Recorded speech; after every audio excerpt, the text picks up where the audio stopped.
I should have expected something when the orderly who was handing out my toiletries saw my bunk number. He snorted and handed me my clothes, my toiletries, and the other things I'd need for my stay at Stagview. Good luck, kid. I stopped and looked at him. What you mean? I mean, they've got you an F dorm. That's the freak dorm, especially F2. I wanted to ask him more, but the guy behind me told me to move my ass, and I kept going. I'd find out more than I wanted to before long.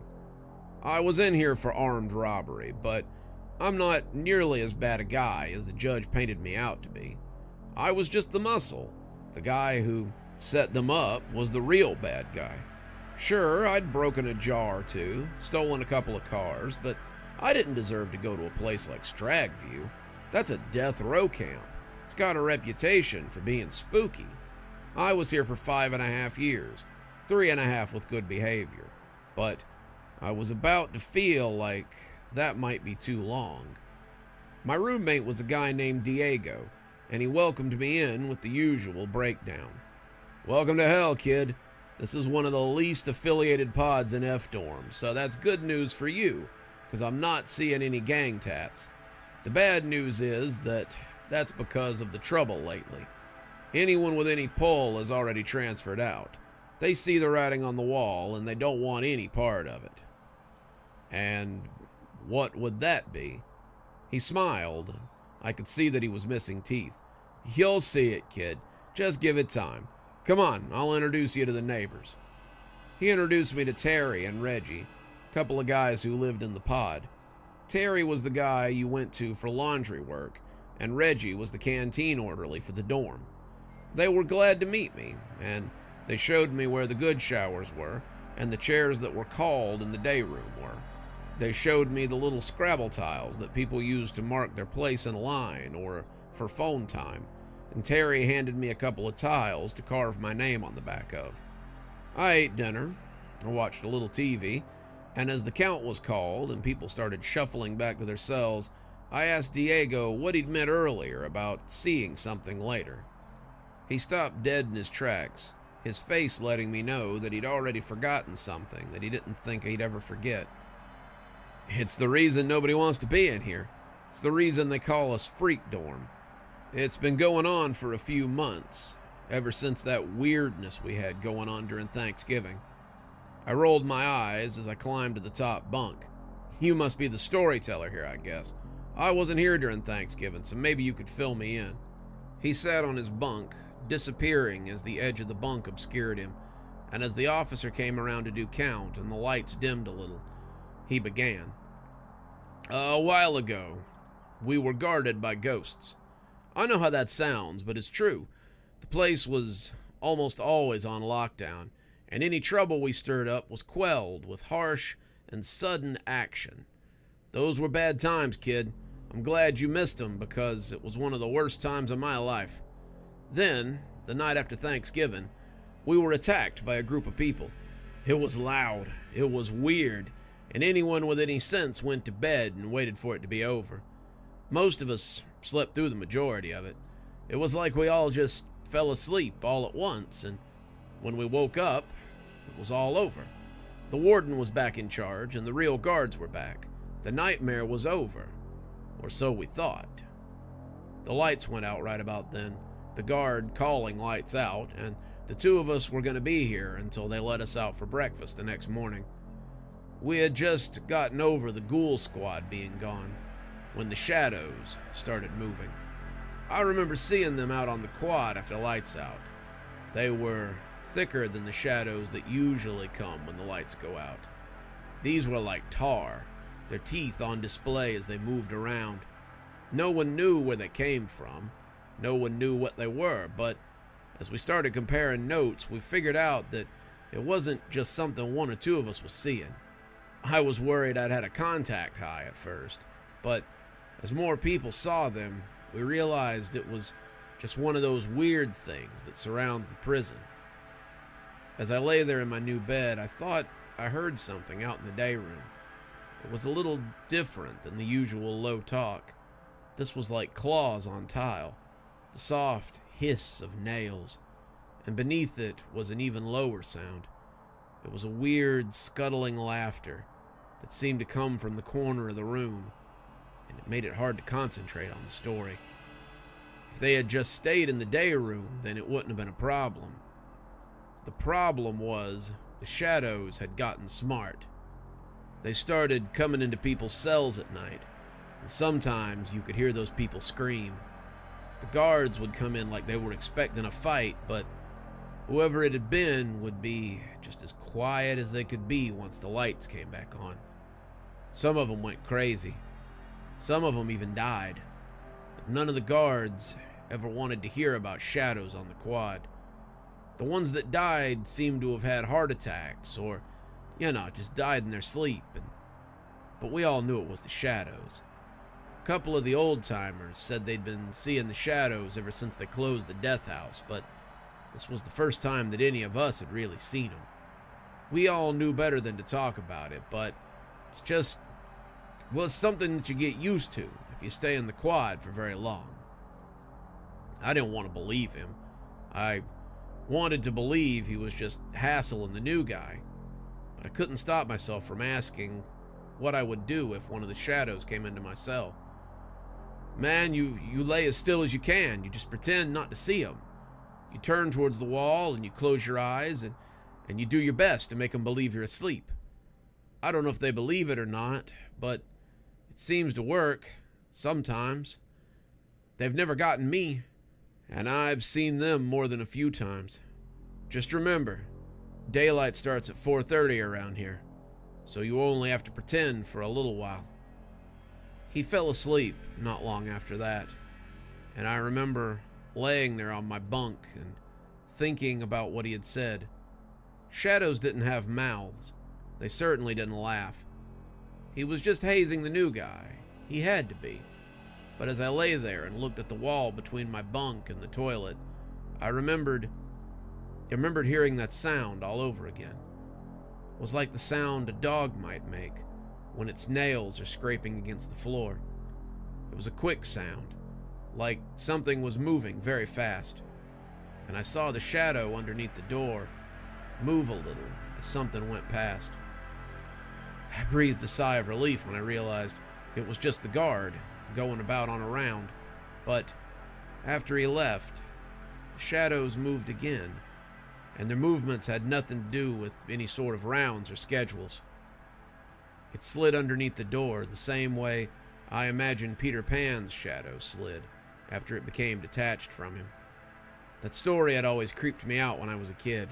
Not the whole story, not the Indians and the pirates in Neverland, but just the part about Peter Pan and his detached shadow.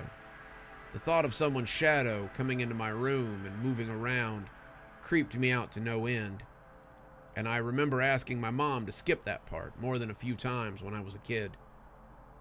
The shadow stood up once it came from under the door, and it looked like a hunched little creature as it looked around the cell. The smile that spread across its face looked much bigger than anyone's smile should be, and I realized that Diego had been right. The mouth was full of teeth that also looked too big to fit together like that, and I closed my eyes and hoped it hadn't seen me. It didn't appear to have eyes, so I didn't know how it could have seen me, but you never knew in this crazy world what was going to be able to see you and what wasn't. I didn't hear that weird scuttling noise again, and when I peeked through my lids, I saw it standing near the window and looking out at the light that was coming in from the yard. It had its hands up on the windowsill like a kid peeking at something, and when it turned its head suddenly to look at me, I snapped my eyes shut again and began praying under my breath. I hadn't prayed since I was a little kid. I really didn't see any need for it, but I prayed now for God to help me get past this.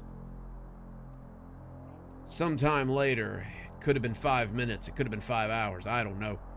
I peeked again, and it appeared to be gone. I looked around, my eyes scanning the room, and when that smile spread across its face, I remember seeing that it hadn't gone anywhere. It was perched on the toilet, like some kind of obscene gargoyle. And as it stepped off and came closer, I remembered thinking that I wasn't even going to last a day in here. The shadow was going to gobble me up, and they'd find me in the morning just as dead as all the rest. It came a little closer, its shadowy legs bringing it closer to me with excruciating slowness. I wanted to close my eyes, but somehow I also didn't want this thing out of my sight. It felt like a horror movie villain or one of those monsters in a dream. It glided towards me in slow motion, its teeth reflecting extra white in the fluorescent lights coming off the overheads out on the yard. It didn't have eyes, but I could feel it looking at me. It seemed to take hours to get from the toilet to my bunk, and I can remember praying the whole time that it would just go away once it saw that I hadn't seen it.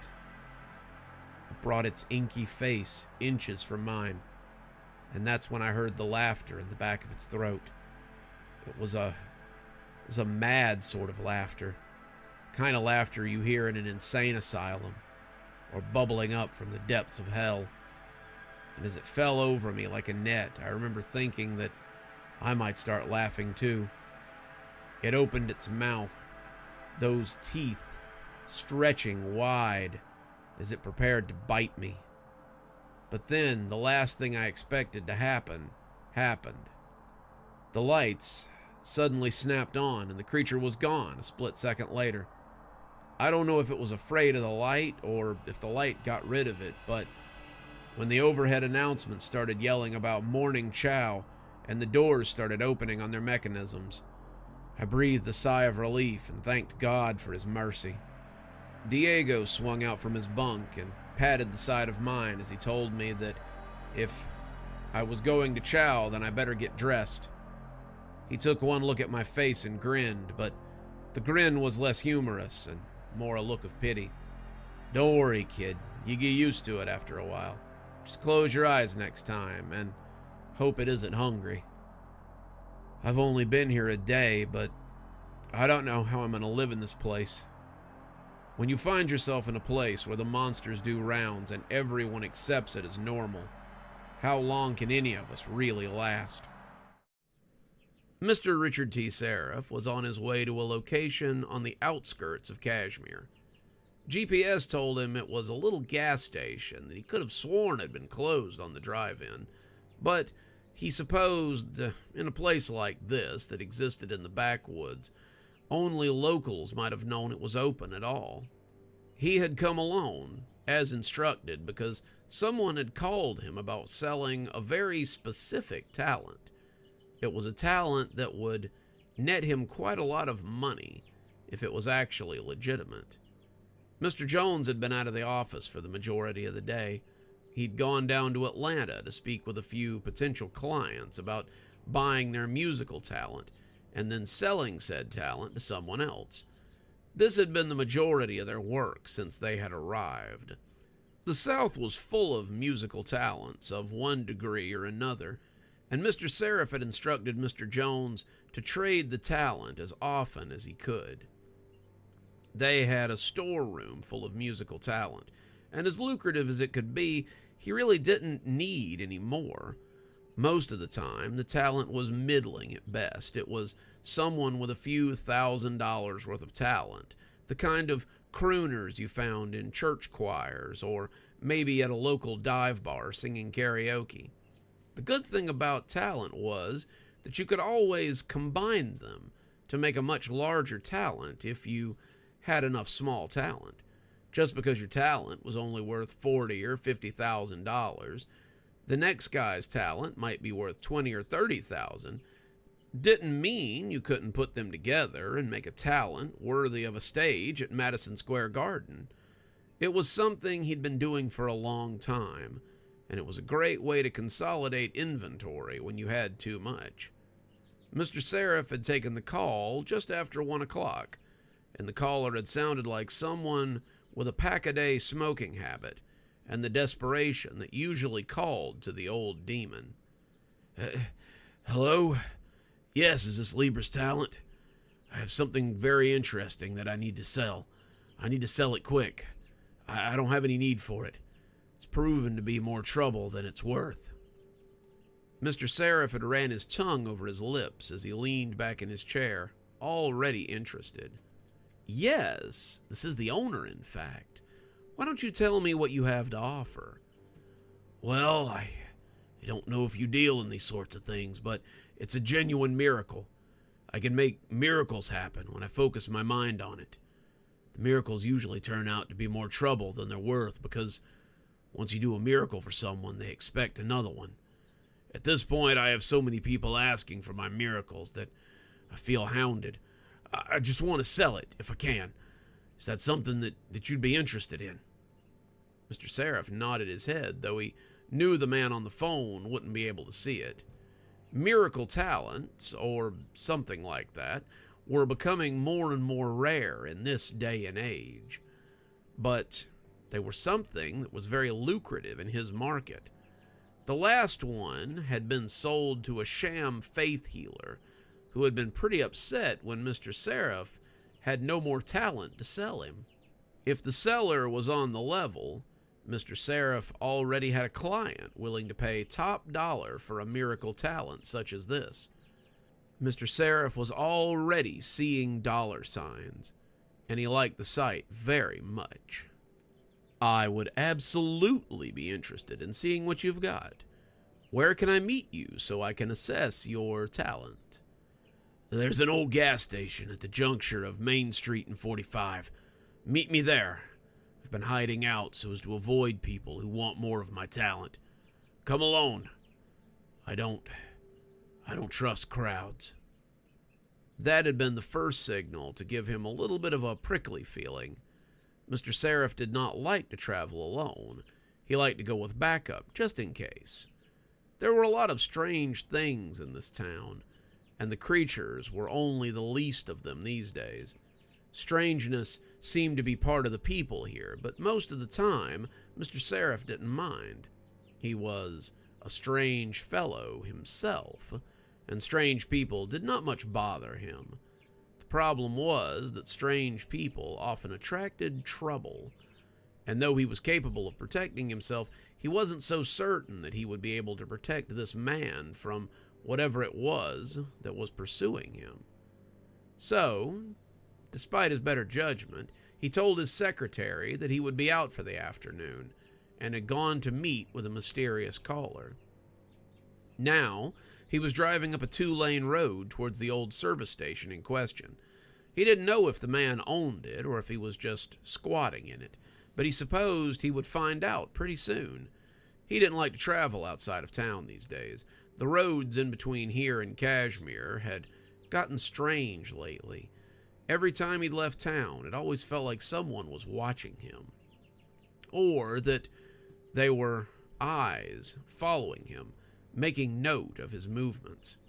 He'd seen the flyers. He knew that Sheriff Guthrie was after these strangers who seemed to be lingering on the borders of the town, but Mr. Seraph wasn't terribly worried about it. Religious nuts or not, they were still human. They no more bothered him than a fly would a toad. He knew that they had some interest in the town, and if they came up and tried any funny business, he would stand with his sister in the town in order to push them back.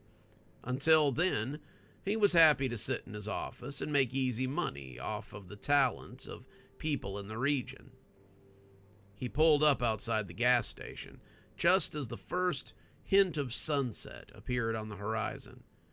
It wouldn't be dark for another 2 or 3 hours, but he would still need to finish his business in short order. He didn't fear the dark, but he didn't want to be outside the borders when it came up upon him. His presence here would interest the eyes of the strangers, and ideally he wanted to bring this man back to Kashmir so they could do their business there.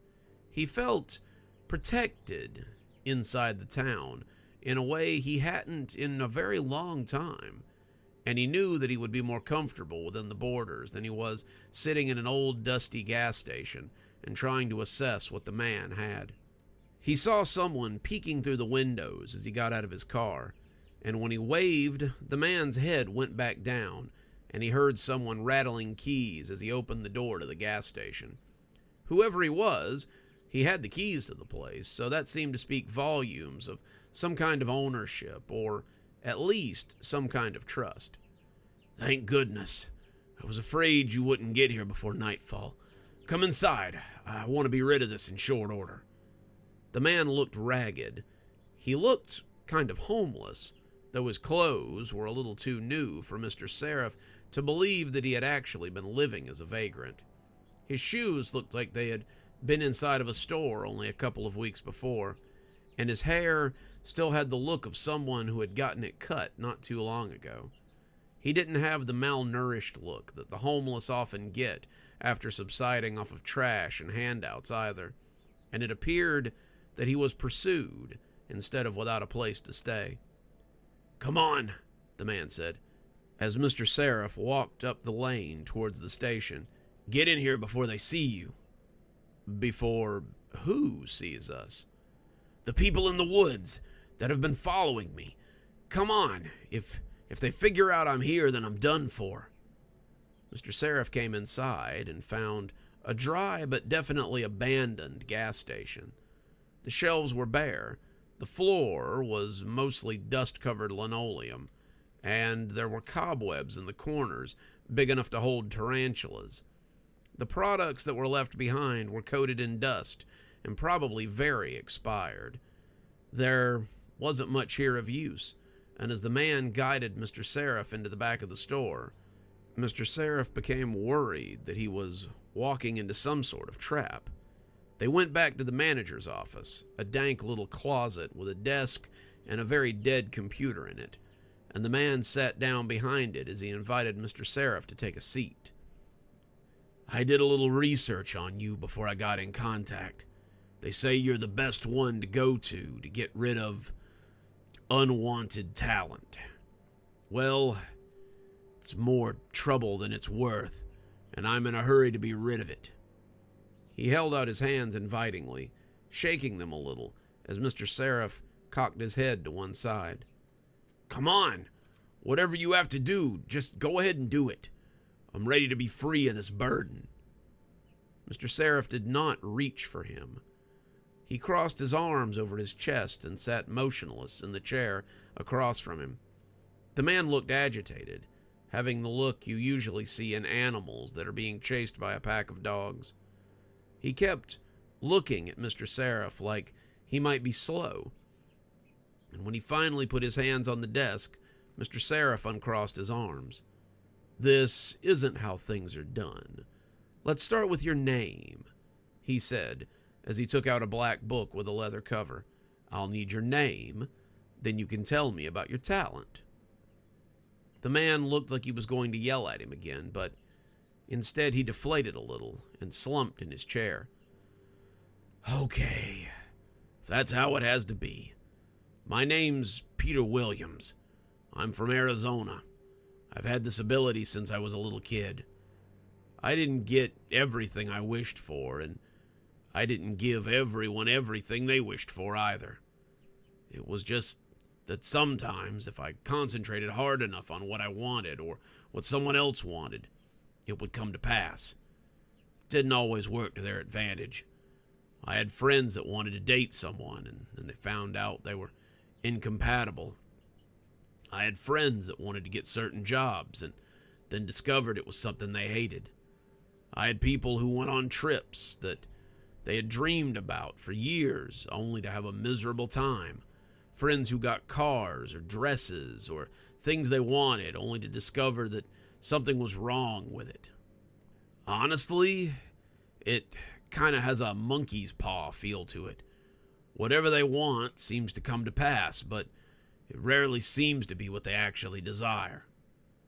"Okay, then," Mr. Seraph said, as he wrote the man's name in the front of the book. "Arizona's a long way from Georgia. How did you come to find yourself here?" "Well, not to put too fine a point on it, but I was kidnapped. Some people discovered what I could do and began asking for things. They wanted followers, hard to find and hard to acquire followers. I helped them get them. I helped them get land and equipment and things that they would need to operate their farm. I helped them help people. At least that's what I thought I was doing. They would give people what they truly desired, but in the end, it was all a way for them to trap them. Whatever Brother Thomas asked for came to pass, but it seemed that whatever the person wanted was only a tool for them to indoctrinate them into their cult. Finally, they brought me here and asked me for something that I couldn't do. They asked me for the location of the town of Kashmir. I tried to give it to them. I tried really hard to give it to them, but no matter what I tried, it never worked. The town you live in is shrouded in some kind of strange magic. It's unfindable if it doesn't want to be found. This frustrates them. It was the first time that I'd failed them, and they wanted to know why that was. They kept trying different ways of asking, demanding that I help them. And finally, I did the only thing I could. I escaped. I got out of there. I came to hide here. I just so happened to have seen an ad for your service in the old phone book that was sitting on the counter. I don't know how long you've been in the business, but the phone book had your number in it, and so I called it. I did a little looking online before I did, and was assured that you were on the level. If you can take this away from me, I'd be eternally grateful. It would allow me to leave without the attention of the bright people. I don't want to be part of their little group anymore. I've come to believe they might be very dangerous, and the best thing you could do would be to keep them out of your town. Mr. Seraph thought about it, and when he extended his hands to the man, Peter seemed overjoyed to take them. The process was quick, as it almost always was, and when Mr. Seraph stepped out of the gas station, he had more than a middling talent for small miracles. He had the book tucked under his arm, and he had already come to expect the trouble that was waiting for him. The people who had followed the man from the gas station were not being overly subtle about it, and when he came out of the closed door, they were already waiting for him. The ragged strangers were dressed in homespun clothes, and the kinds of things hippies often wore. They had ponchos and serapes and wide-brimmed hats to keep the sun out. A lot of them wore deer antlers on their head as well, but they all had that over-eager look of zealotry. They had the bright, shining eyes of the convert, and Mr. Seraph was suddenly very glad that these people had not been able to get his client. He would not have wanted to be in their power any more than Peter had. I've already taken his talent, gentlemen. Before you ask, I'm not open to selling it to any of you, and I doubt that you have the money to pay for it anyway. I would ask that you step away from my car before I'm forced to do something rash. One of them stepped forward, and Mr. Seraph thought he looked different from the others. He had a Quaker hat on, one of those thick chin beards that you always see in Amish programs, and a pair of suspenders to go with his stiff wool breeches. He had a button-down shirt that looked homemade, and a pair of boots that shone in the dying sun. He smiled at Mr. Seraph, but the smile never touched his eyes. He was forced to smile. That much was obvious. And Mr. Seraph didn't think he wanted to meet whatever deity had touched him. Friend, you're messing with things you don't understand. I'm only going to ask you once. Give us the miracle talent, and we will let you leave. Mr. Seraph's smile did touch his eyes. He was openly amused at the brashness of these people. They clearly hadn't done their homework. They had no idea who they were messing with. And as he let some of the glamour slip away so they could see the demon nestled within him, he saw a few of them back up as though they weren't sure what to make of it. Friend, I don't think you understand. I'm not giving you this talent, and none of you look as if you can bring the money together to buy it from me. Even if you could, I wouldn't sell it to you. I sell talent to charlatans, snake oil salesmen, people who are too unimaginative to make their own way in the world, and con men who need a leg up. You're in another class altogether. You all are actual monsters, and my talent is not for sale to you." The man in the overalls shook his head as he reached into his pocket. "I'm very sorry to hear you feel that way, but we weren't asking. We were telling you. If you won't give it to us, then we'll take it." "I would love to see you try," Mr. Seraph said. He assumed that the man had a gun. Most people only felt brave when they had a gun in their hand, but he was no more afraid of guns than he was of garlic or crucifixes or the Bible. Those were the tools of the church, and he was not of the church. He let his claws slip out a little further as he unfurled his wings, his human form still intact for the most part, as he let his demonic presence waft out amongst them. Most of the time, that was enough to make them back down. They could feel his connection to the burning hells, and they would walk away either out of fear or out of uncertainty. When the man pulled a book out of his pocket, Mr. Seraph thought he intended to exorcise him or some other nonsense. When the man opened the book and a bright ray of light cut across the ground towards him, Mr. Seraph realized he had been wrong. The light hit him like 1,000 suns. He had lived amongst the flames of hell since the time he was a child, but this burning was like holy fire, the kind that was supposed to burn demons. He put an arm up to block himself, to try to mitigate as much of the damage as he could, but it had frozen him in his tracks. He could feel his eyes being cooked in his head, feel his skin burning as it threatened to fall off the bone, and he had to stop himself from pulling his wings around him. They might be his only escape, and he wanted them intact. "What's the matter, Hellspawn? Have you finally discovered something you can't handle? Have you finally discovered the true power behind our movement? We do not serve a false god. We do not serve a kind god. We serve the bright, and the bright burns non-believers like you." He saw others approach with similar books, opening them and letting the light fall over him. He threw himself backwards suddenly, and as he flew behind the gas station, he flapped his wings and pulled himself into the air as he escaped the collection of strange and hurtful lights.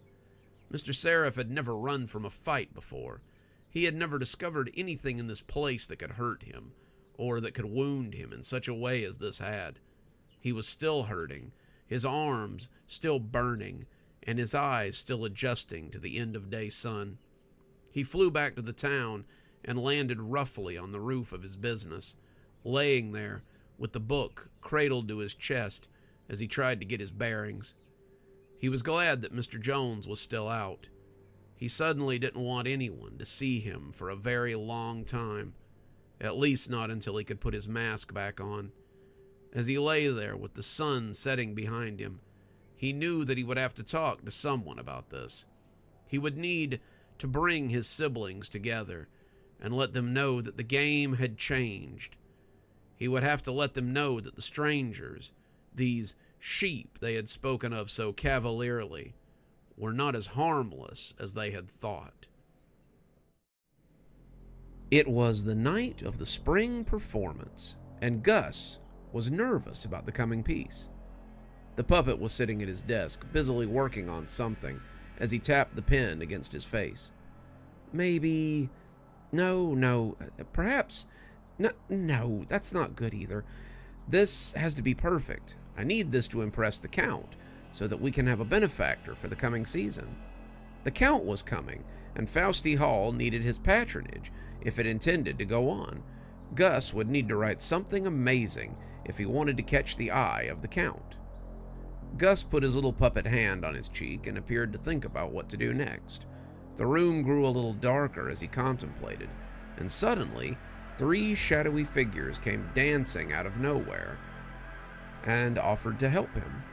Someone sobbed in the audience, a child scared of the shadows, but everyone else was dead silent as the muses came on stage. "Gus," they all said in one unified voice, "we have come to help you in your time of need." Gus looked up from his paper, and his little felt face looked confused. There was silence for a moment, and you could hear the audience sitting in anticipation as they waited for Gus to answer. Carlos tried to remember if there had been a change to the script. The ghost of the hall was supposed to come and give him his inspiration, and when no stage direction seemed to be coming, he decided to improvise. "I don't understand. Where is the ghost who haunts the music hall? She always helps me when I am in need." "We're here to help you now, and we have exactly what you've been looking for." The muses flooded around Gus as he sat at his work, and as they did, his hands began to move as he wrote things on the little piece of fake paper in front of him. Carlos could feel the puppet moving outside of his control, and when he took his hand away, it did not immediately fall down into its normal position. The hand continued to work, and when it looked up, Carlos heard the puppet speak with the voice that he had given it so long ago. Yes, this is exactly what I've been looking for. Thank you, muses. This will make the concert one to remember." "There is no need to thank us. We serve the audience, and the audience will be appeased." The audience, probably not the one the muses were talking about, began to clap as the curtain came down on the first scene. Carlos headed away from the stage to the door that led onto the studio set. He wasn't surprised to find that it was locked. They were trapped here now, he and Jean, as Jean turned to look at him in horror. He knew he wasn't the only one who had recognized the predicament they were in. "What are we going to do?"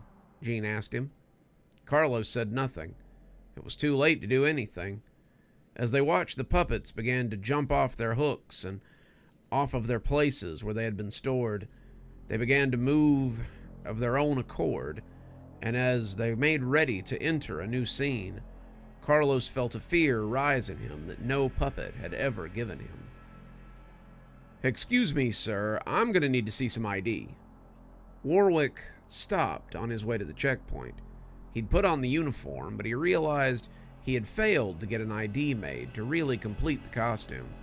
The pants were too big, but he'd rolled the cuffs up, and the belt that he had on made it halfway passable. He hadn't had any boots. He'd had to wear his black work shoes that he had always worn with the department. The shirt had been too big, but he had tucked it in and rolled up the sleeves the way he had seen some of the other guys wearing them, and he thought he looked okay. He had hoped he'd be able to sneak past the checkpoint without garnering any attention, but as he turned to look at the other security guards who were standing around the entryway, he put on his best smile and prepared to bluff his way in. "Sorry, I'm pretty new, and they told me to head down here. My name's Mike. It's my first day. They said you guys needed more hands for a special event going on tonight." The guard who had called out to him, an older man with thick glasses and more gray in his hair than black, squinted at Warwick and seemed to be looking for a lie. "Who exactly sent you? I wasn't aware that we were getting any new security staff tonight." Warwick snapped his fingers as if trying to remember something. Deborah, I'm terrible with names. It was the girl in the office. I was supposed to be on a different soundstage tonight, but she told me to head over here because you needed extra hands. Like I said, it's my first night. I'm so new they didn't even have time to issue me a badge yet. The old guy squinted at him again, and Warwick can tell he was really looking for a reason to tell him to get lost. "You got a driver's license? Something with your name on it? It's a pretty big event tonight, and we can't have people just sneaking in." Warwick took out the wallet that he kept in reserve and showed the man his ID.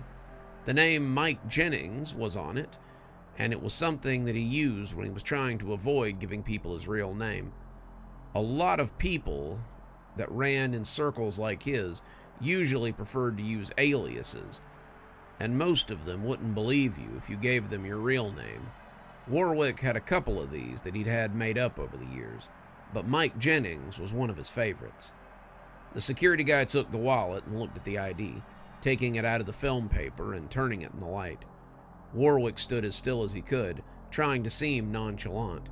If these guys thought he was running some kind of con, then they would smell him out pretty quickly. If he acted as if he were supposed to be there, then they would think he was just new and unsure of where he was supposed to go. 90% of undercover work was just acting like you were supposed to be there, and it was something that Warwick had learned pretty early in his career. Okay, sorry for the third degree. We've had a lot of weird shit happening around here lately, and the last thing I need is somebody faking their way into the premiere. Head over to the back door and make sure that it's secured. Stay there until the show is over and make sure it's locked after the stage crew leaves. Think you can do that, rookie? Of course, Warwick assured him as he threw a crisp salute. Do you have any keys for the back door? They didn't know where I was going exactly, so I didn't get any gear. The officer, clearly the guy in charge of the security for the event, rolled his eyes as he put down a radio, a ring of keys, and a flashlight. We don't do armed security on this lot, so if you're packing heat, you need to leave it in your car. Don't hit anybody with that flashlight, don't sit on that radio and crowd the channel, and don't lose those keys for God's sakes. Those keys are expensive to replace, and if they aren't returned to me by the end of the shift, I'm going to bill your supervisor for them, and let him know why. No worries, sir. I'll bring everything back at the end of shift. You have my word. The man gave Warwick another hard look before nodding and pushing the stuff across the desk at him. Well, get moving then. Warwick nodded and headed towards the back door. It would be a perfect entry point, and he still had a little time to get into position before all hell was going to break loose. The music is great. The Count is sure to be impressed, Judy said, bouncing from foot to foot as she looked it over. She passed it to Clark, and as he looked it over, he began to bounce from foot to foot as well. The beat is outstanding. Bum bum ba ba ba bum bum ba bum bum. The crowd is going to go wild. The two of them were absent-mindedly thumping in time with their bumps and bops. Gus was still standing still as he let them get it out of their system, and as they stopped, it seemed it was his turn to act. I'm glad you like it. Take it to the band and have them practice. I need to go see the costumes and see what we can cobble together before the show. I want everybody ready when the Count arrives. The twins bumped and thumped up the hall as Gus left off stage and the crowd clapped. Everyone was excited for the upcoming show, and it seemed that the time had finally come for the talents of the troupe to be recognized. The puppets moved so smoothly that the audience could hardly believe they were being maneuvered by hand. They might have been surprised to learn that they weren't. Carlos and Jean leaned against the door, watching the puppets move and dance to someone else's call. Carlos took a step towards the opening, the area the puppets inhabited when they walked and played, but sat down again a moment later. He could stand up, he could climb the stage and make a scene, but what good would it do? It was all outside their control, and maybe that was fine. Maybe all of this deserved to be out and over, and sooner rather than later. The sooner the show hit its climax, the better. If it was the end of them too, then so be it. Carlos was ready for a rest. Warwick snuck backstage slowly, not wanting to raise attention. It hadn't been hard to get through the door in the back. The guard had abandoned his post, after all. Warwick could hear the story unfolding, the music swelling and rolling as it ebbed and flowed, but it was what he could see that alarmed him. Shadows. Shadows moved everywhere. They roamed between doors, in cracks between offices, in the spaces too dark to make out, and as he got closer to the soundstage, he saw them following him. They were gathering, preparing to stop him, and as he began to run, they pooled and flowed like a wave. The light behind him flickered. A wave of shadows rose. Warwick felt the door go streaking past as he ran flat out, and as the door came closer and closer, he threw himself at it as the edge of the wave threatened to grab him. He fell through in a mass of arms and momentum, and every head turned to look at him. Gus wants the perfect instrument for the spring concert. He went into the depths of the theater in search of... Carlos didn't hear the end as someone banged through a door and the music faltered as everyone's attention was stolen. Excuse me, this is a closed set. We would ask that the audience please respect the actors on stage as they... He heard it when someone came into the hall, the voice of authority as it cut through the narration Julie was giving to the crowd. She stopped halfway through, yelling for someone to stop that man, but he was already making his way through the seated guests and towards the stage. My name is Agent Warwick with the Federal Bureau of Investigation. This performance is canceled by the order of the FBI. Comply or be subject to extreme measures. I want everyone off the sound studio right now. Actors, stage crew, and guests. This production is shut down. Warwick had expected that people would listen when he started waving his badge around and telling them that the show was canceled. They usually did. People heard the words FBI and they started listening. He didn't even draw his gun. Not yet, but his hand was on the butt and he was certainly thinking about it. To his dismay, the people kept their seats, and everyone turned to look at him. Even the puppets on the stage had turned to look at him, and he didn't like the way their eyes rested. It felt heavy in a way that nothing made out of felt should. It was as if they could see through him, and he didn't like the feeling of it one bit. "You can't cancel the show," one of the puppets said. It had said it in the squeaky voice that one usually uses when performing ventriloquism, but Warwick thought it sounded a lot like Gene. Was he involved in this as well? Had he finally been converted by whatever was going on here? "That's right," said another one of the puppets, with the same voice, only pitched a little bit higher. "Only the muses can tell us that the show is over." "Only the muses," the first puppet said again.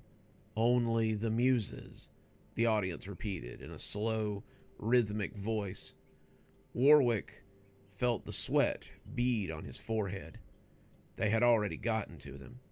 "Everyone is to leave right now. I don't care what you've heard. I don't care what you've been told. You have to go right now. Everyone leave." He reached over and pulled the power cord on one of the cameras, and when the cameraman lifted a hand to stop him, Warwick drew his gun and pointed it. The man didn't seem afraid. He barely even seemed to notice, and his eyes were glazed over in a way that made Warwick think he'd been glamored somehow. "You are intruding on an FBI investigation. All of you will leave right now. I will not ask you again. Those who choose to stay will face federal indictment." He spun a little, pointing the gun this way and that, as some of the cameramen began to move behind their equipment. They weren't coming after him, but they had gotten up, and as Warwick looked at them, he tried to hold each of them in his gunpoint, and he felt his hands began to shake. "The only one that's intruding is you, Agent Warwick." Warwick turned, and there was a new puppet on the stage. He was a little larger than the other two, and he seemed to have come from a side door. He was glaring at Warwick, like he intended to shut him up himself, and as the other puppets began to turn to face him, Warwick knew what had to be done. His gun barked 4 times as he shot the cameras. He saw sparks shoot up from each of them. If they wouldn't kill the feed, then he'd do it himself. It was the only way to save the people at home from viewing this. No one stopped him. No one even moved. And as Warwick turned the gun back to the stage, he felt the barrel shake at what he found. God, there were so many puppets, filling up the space that it was almost impossible to see the set. They were everywhere. Animals and humans and creatures that defied genus and species. They were all staring at him with their lifeless eyes, and as they began to move forward, he saw something even worse. Beneath the puppets were dark hands that seemed to be connected to the shadows themselves. Agent Warwick believes he is doing the work of the federal government, but in reality, he was only serving himself. Warwick glanced around. It was the voice of the narrator. He believed her name was Julie, but her tone had become something robotic. It was monotone and not altogether healthy. He could swear beneath it lay an undercurrent of fear and hope. He could hear it, but he knew that hope would not be served today. Warwick had sacrificed himself to stop their message from getting out to everyone else. He had figured that right before he shot the cameras. There would be no escape for him. The audience of the gallery, or whatever they were calling themselves, would have him, but they wouldn't have the others. Agent Warwick had always been a good little soldier for the government. He believed that his work put him above everyone else. He believed that it made him right, and that it made him better than the people who did not understand. "Shut up," Warwick growled, as he swiveled the barrel of the gun between the advancing puppets. He couldn't shoot them all. He didn't have enough bullets, but what he really wanted to do was silence whoever was mocking him over the loudspeaker. He had come to the spring concert in order to save people, but he didn't realize that they did not want to be saved. They were willing participants. They were not here for any other reason but to enjoy something that brought them laughter. The audience was here to help them. The audience was here to give them the show of a lifetime. But Agent Warwick couldn't have that. Agent Warwick would always be that disappointing child who lived in the basement and who never dared to come into the light. The laughter began to bubble up from the seated guests, and it was a laughter that Warwick was familiar with. "Shut up!" Warwick shouted, as he pointed his gun at the ceiling and shot out the speaker over the stage. It died in a shower of sparks and a deep and angry reverb, but it didn't stop the voice. Agent Warwick was of no use to the laughing audience. Agent Warwick was of no use to anyone. Agent Warwick had no place amongst the gallery, but his continued intrusion forced the gallery to find him a place. Agent Warwick had been given many opportunities to turn around and leave before things escalated to a point where they could no longer be fixed. Agent Warwick could not be happy with that. He continued to insert himself into matters that did not concern him, as he had done for his entire life. Finally, the gallery took pity on him and decided that a place would be found. As the puppets flew at him, Agent Warwick shot a few before he covered his face to stop them from hitting him in the eyes. To his surprise, it was like having a bunch of stuffed animals thrown at you. There was no weight behind them, and they had no weight at all without the hands. They simply sailed past him or pattered against him as they piled up around his feet. There were so many, it was like standing in a kid's bedroom by the time they were done, and as Agent Warwick let his arm drop, he saw the sea of shadowy hands that had been left behind. They were all still waving and wiggling as he watched, and as their owners began to rise from the floor, he saw a few people that he recognized. Carlos and Jean were there. So was Wallace. He saw the girl from HR who had first led him to the three of them. He saw a couple of security guys, including the one whose uniform he had stolen. He saw familiar faces from other cases as well. The comedian who had gone missing after the terrible segment on the talk show that had ruined him. A photographer whose studio he had gone to in an attempt to make sense of his disappearance. And even the man who had escaped his own high school reunion. And the gallery seemed to have had a change of heart and changed his fate as well. They were all there, all of them, grinning and laughing as they slowly transformed into shadow people. and at their head was Julie, as her features melted into the grinning creature that she would now be. "You wanted to join the gallery, Agent Warwick. You wanted it so badly that you put your nose where it didn't belong. Well, we have decided to make a place for you. Come and join us and see the show that we've been working on." The wave that hit him this time was a little firmer than the mountain of puppets that had come before it. It fell over him and the assembled people in the audience who were already laughing. It wrapped him in an oily embrace from which there would be no escape, and Agent Warwick felt his vision going black. He found himself laughing despite his best efforts. He couldn't help it. It was just so damn funny that he assumed everyone in hell must be laughing already. He went to the other side, giggling all the way.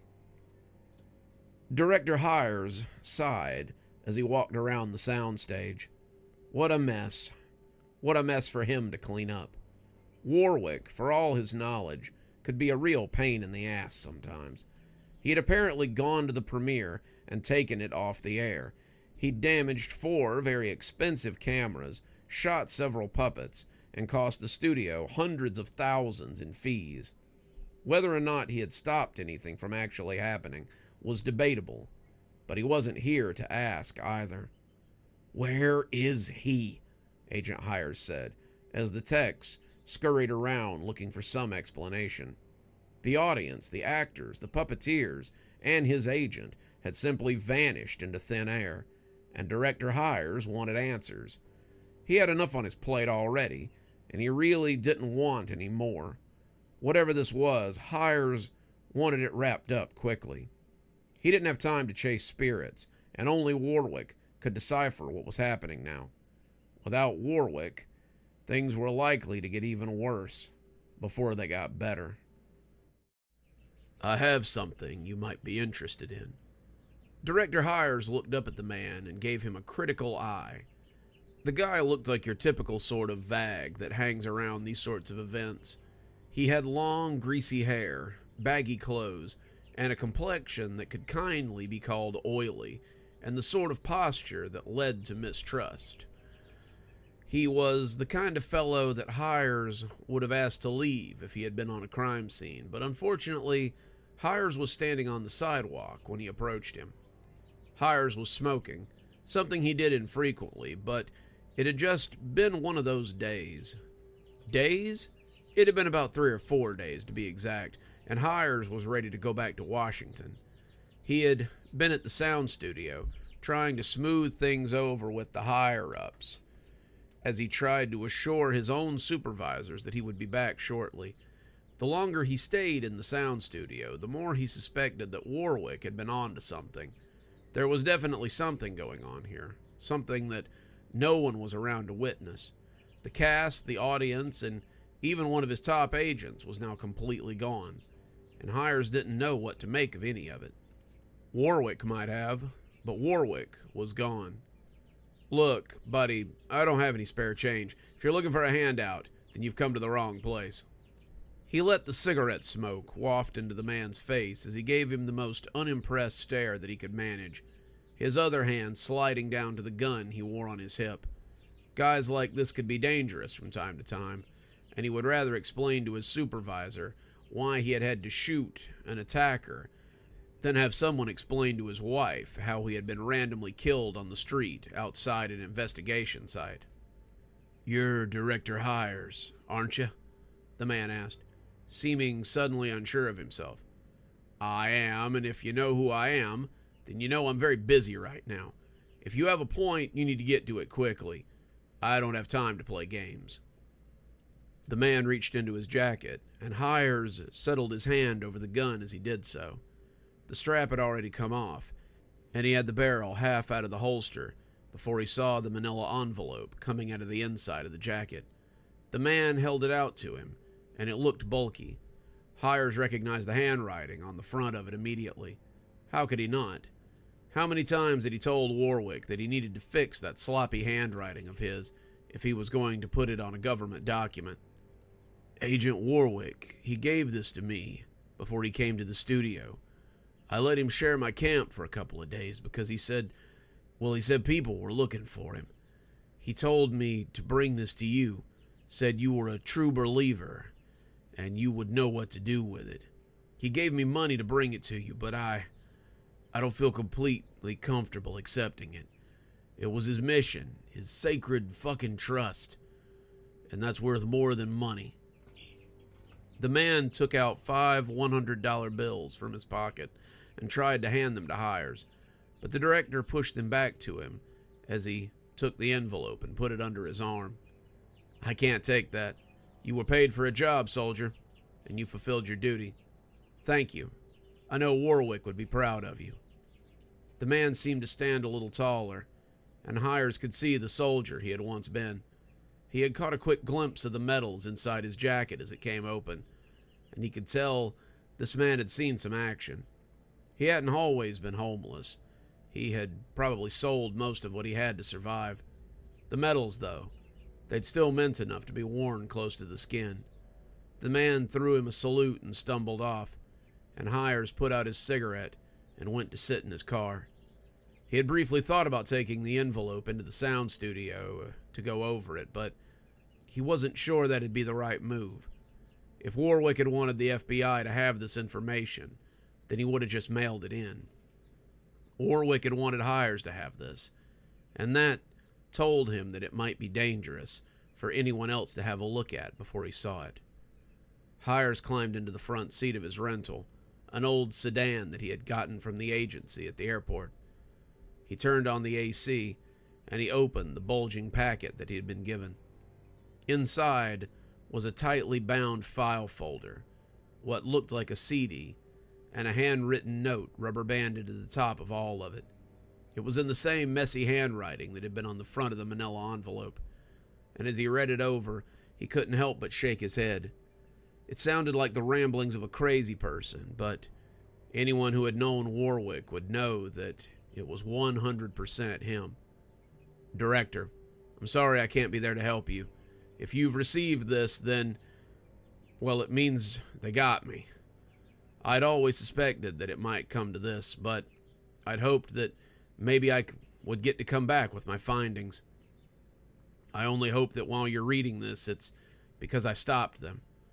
I hoped that I stopped their little show from going on so they couldn't trap others as they trapped those that have been performing. I know that you've got your hands full with the Jarrett case right now, but the Jarrett case is why I had to stop them. Whatever's going on in his song is exactly what they're doing as well. They wanted to use the TV show to trap people, to spread whatever it is they have, a virus or influence or whatever. And I had to take drastic measures in order to see it through. What I have sent you is every piece of evidence that I've researched for the case. I have all the files, all the testimonies, all the information I could gather. There's a CD here too, but whoever listens to it will have to be very careful. In my travels, I've acquired a recording of the gallery. They call themselves many things, but the gallery is what they go back to most often. I haven't listened to it. I don't recommend you listen to it either, but whoever listens to it will need to be quarantined afterward. I suspect they might need to go into complete isolation, deprived of sound, sight, and any other sense you can manage. These things move by way of senses, and if you can stop them from overriding a person's body, then it's valuable information to have. I'm sorry that I can't be there to help you. My higher calling has called me elsewhere, but I know you will figure out how to make it in the end. Good luck, Agent Warwick. He broke the bindings on the folder, and inside were over a dozen testimonies by people who had encountered the gallery. Warwick had paired them with the case files for missing persons or disappearances, and 2 accidents that had been called gas leaks or strange chemical disasters, and even the murderer who was recently put to death at Stagview Prison. He had a lot of information, things gathered over years of working the case, and it was all assembled in Warwick's meticulous style. It would have taken a normal agent a career to collect all of this information, but Warwick had managed to get it all in 2 years. It was a credit to the sort of agent he had been, and as Hires looked at the CD he had included, he began to wonder if the FBI lab would be able to make anything of it safely. He didn't know, but he was eager to find out. Warwick floated in a place outside of time. There were many voices here, many sounds, and many new experiences, but Warwick was assailed by them rather than comforted. They buffeted him like a flock of angry crows, and as he floated within the darkness, he heard things moving around him. It was like other travelers were also trying to find their way out of the blackness, and as Warwick bumped into them, he heard a little of those within the Ichor. Shouldn't have trusted them. I knew they'd take advantage of me. I just wanted to kill again so badly. I wanted it more than I wanted. I was a child. We were both children. Why would anyone hold a child accountable like this? Why would anyone put this much weight on the actions of... I gotta hit a homer. I gotta strike them out. I gotta be the best again. Then they'll stop laughing. Then they'll shut up, and that'll... Say cheese! Say cheese! Say cheese! Say... To cut the flesh. To sculpt the bone. To change the face of God. These are the things that all surgeons strive for. Never should have run for that stupid position. It was nothing but trouble. And He remembered that one. He'd spoken to him personally, though it now seemed so long ago. He reached out into the blackness and grabbed for him, but his hand came to rest on nothing. It was like digging through mud, but Warwick kept scrounging for answers. He had always looked for answers, and just because he was floating through the depths of something he didn't fully understand, that wasn't going to stop. He swam through the unknown muck, his hands catching hold of nothing as he pulled furiously through the nothingness that swirled around him. He would escape this place, no matter how long it took. His whole life had been spent in search of answers, and he wasn't about to stop looking just because a bunch of shadows said so. Everything changed the day that Jarrett Ray killed himself. He'd been a YouTube star, an internet darling, and his life had been a TV show since he picked up a guitar. The video of an 8-year-old Jarrett Ray learning his chords was still on his Memories channel. The sight of him playing beside his granddad, the old man smiling and cackling as the young boy devoured his lessons, was tear-jerking. People talked about how you could just tell so-and-so was happy because it was written all over their face. Well, it was true in his case. Bobby Ray, Jarrett's granddad, was truly happy when he watched his grandson play those first halting chords from the chair beside him. He'd tell Jarrett 10 years later, his hands and muscles withered from cancer, that teaching him to play had been his proudest achievement. Police have found another apparent suicide in Little Brine today. This brings the death toll into the thousands, with numbers in the millions expected by the end of day. Leslie looked up from the tea she'd been making and sighed. All this because some stupid tart couldn't tell when she was supposed to be ashamed. Leslie had been watching the reports come in all day. After the video had gone viral, it was all anyone could do to keep up with the death toll. All this over a song, she thought. All this because someone wrote a song. But it was more than a song, of course. He'd won his 5th grade talent show, his 6th grade talent show, and his 7th grade talent show as well. By the time he was in 8th grade, the administration had simply let him close the show. Every year, he wrote a new song just for the occasion, and many of them made their way onto his albums after he was discovered. During the interviews they did for the documentary, his classmates spoke about him with tears in their eyes. They said there would never be anyone like Jarrett ever again, that when Jarrett sang, it was like he was singing just for you. like he was the only other person in the world. The numbers are only now starting to solidify. 750,000 deaths worldwide, with another 5 million expected by the end of day. This is a global crisis, and the numbers are only just beginning to come in. Of the nearly 7.5 million people worldwide who watched the video, only those reported dead have been discovered. Which begs the question, when will the others surface? Leslie had to watch the news on her old cable TV. She had turned off the router and the modem hours ago. Leslie couldn't risk Sophia. She'd put the thought out of her head. If she couldn't get on her tablet, she'd come out here. There would be no reason for her not to.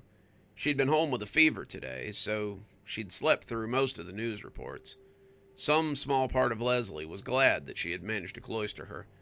If she had been at school when the video went live, who knew? Jarrett had started his rise to fame as many others did.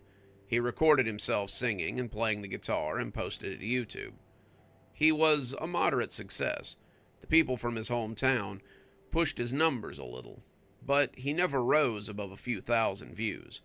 When they announced YouTube Talent, an invitation for YouTubers to send in their best and try to get discovered, he submitted a video and found the audience he'd been seeking. The adoration he'd found for his music at school was multiplied by 1 billion, and from there the sky was the limit for Jarrett. His music touched people, made them discover things they never knew they'd lost.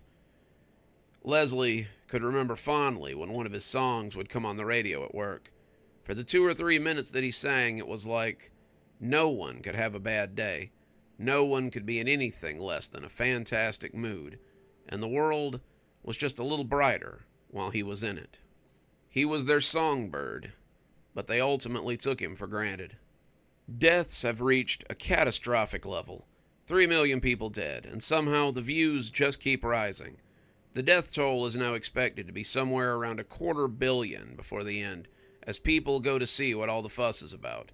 News outlets are begging viewers not to indulge their curiosity, as the video has been confirmed to have a nearly 100% kill rate thus far. He met Crystal while guest hosting Saturday Night Live. She had a track record for loving and leaving influencers, breaking their hearts, taking their money if they were dumb enough to marry her. She seemed to have her eyes set on Jarrett. Their love affair was one for the tabloids, a string of fights and makeups and public declarations of love or anger. She wanted to be a musician, it seemed, and even the middling talent she had couldn't pull down his star. She appeared with him on several albums, came on stage with him at concerts, but at the end of the day, it was Jarrett they all came to see, and she knew it and hated it. She was 24 years old, a time bomb who was about to destroy the world with her need for attention. When she left him after 5 years together, the world sighed with relief. They gasped, however, when she accused him of abuse. She had bruises, a very convincing black eye, and an ear from a tabloid writer who told her whole story, glaring prose and glossy pictures. She made the talk show circuit, talking about her harrowing experience and her toxic relationship. Eventually, Jarrett was called upon to defend himself in the court of public opinions. It was crap, he claimed. She had left because she had ultimately gotten everything out of their relationship that she could, other than his name. He was tired of putting up with her tantrums and her public spectacles, and was ready to move on with his life. Their relationship was not a sustainable one, and he was looking for more than someone who made bad press with him. They had drifted apart, and it was time to move on to better things. He was reasonable. He was adult about the whole matter. But people don't want reasonable, not even from a media darling like him. She cried and pouted, while he sat and reasonably explained, and the audience ate their daily dose of drama. We have reports of a group of students on the roof of a high school in Des Moines. Unresponsive to verbal commands, they are ignoring police, and oh God, they've jumped. As emergency services tries to save who they can, we can see more students coming out of the emergency hatch and preparing to join their fellow students. His reputation was ruined. There was never any proof that he had or hadn't hurt Crystal, but she fashioned her story into a lucrative book deal and a successful music career. Jarrett, on the other hand, was damaged goods. He was unbookable, his sales plummeted, and his songs slowly stopped playing on the radio. It seemed that no one wanted to be seen supporting a suspected abuser, and his star had now begun to fall. The 3 years would see him in and out of rehab, falling hard into drug use and depression, and when he came out, he went back to YouTube with something very different. Reports are coming in about a group of men who have set themselves on fire in Kyoto. Their dying is quiet, dignified, and they burn without so much as a whimper, Kyoto authorities say. When he returned, his music wasn't the same. The upbeat, happy songs full of hope were replaced with melancholy ballads full of despair and hopelessness.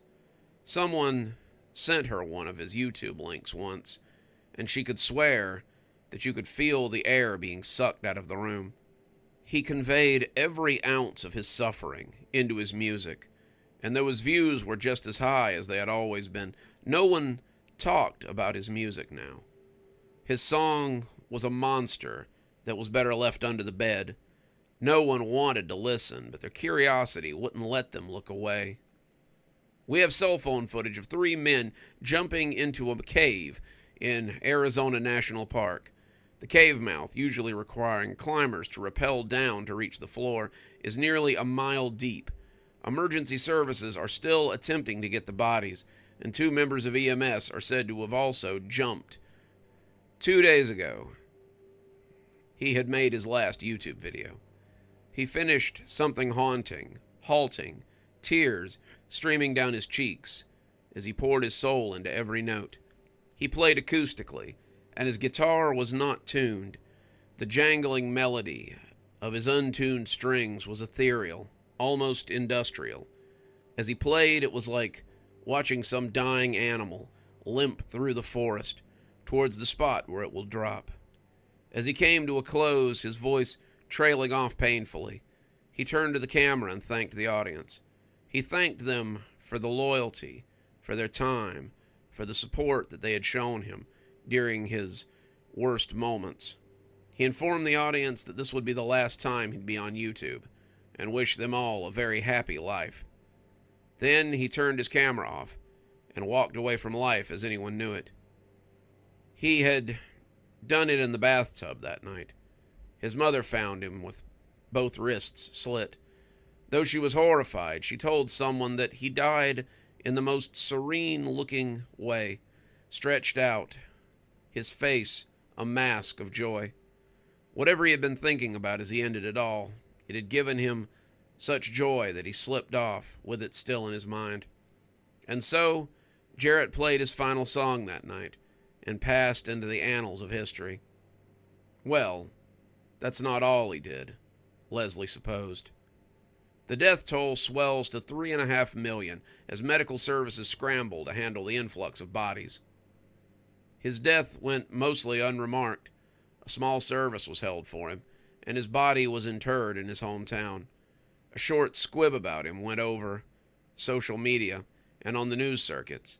Outside of a handful of fans, though, everyone seemed to be very comfortable to just forget about Jared. His death was sad, of course. The loss of someone so young and so talented is always sad.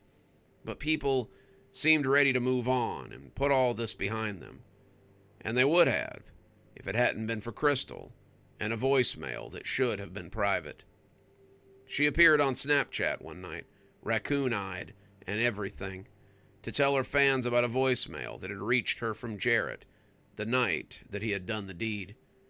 I was at a charity event when he called, and I completely forgot about it until I saw it tonight in my missed calls. His voicemail lives on as the last words he will ever speak on this earth. He wanted to give me a gift, his last gift, and I think it's only right that I share this last moment with you all. She held the phone up to the microphone, and from it spilled a monotone that no one had ever heard from Jarrett before. Hello, Crystal. I guess you're too busy to talk to me, so just listen. I've written you a song. Remember when I used to do that? It's just for you, so make sure you don't share it with anyone else. Something you can remember me by after I'm gone." She looked at the camera and sniffed a little as she smudged her makeup for effect. "I'll be playing that song live tomorrow night on Facebook. I haven't even heard it yet, but I just know that all of you will want to hear Jarrett's last song live at 8 p.m. on my page." True to her word, the very next night, she played the song for everyone to hear. Police are again advising people to stay indoors. Close your windows. Do not open the door unless emergency personnel calls you to do so. There is a fear that others might be weaponizing this phenomenon. The song was nothing like anything he had ever heard before. He had left her 2 messages, it would seem, and the second was a dirge, sung a cappella. It was deep and halting, his voice spilling all the angst and pain that he'd been keeping inside for 3 years. He bled his words for her, and the nearly 20,000 people who watched, and in the end he simply hung up, and was ended forever. Crystal cried, of course, and talked about how important he was to her, despite how things had ended. She wished that their relationship could have gone differently, wished they could have spent their lives together, and thanked her fans for experiencing this moment with her. 2 days later, she was dead. Someone has thrown a Molotov cocktail through the door of YouTube's corporate office. The platform claims it is blameless in this, but its failure to act in regards to the video's takedown leads to other questions and thoughts on its negligence. The next 2 days were awash with odd Facebook posts and strange Snapchat stories from Crystal. She claimed there were people in her house. She did a walking tour of her home in which she shouted at things that only she could hear and brandished a knife. She told her fans that she thought Jarrett's ghost was haunting her, trying to get her to kill herself.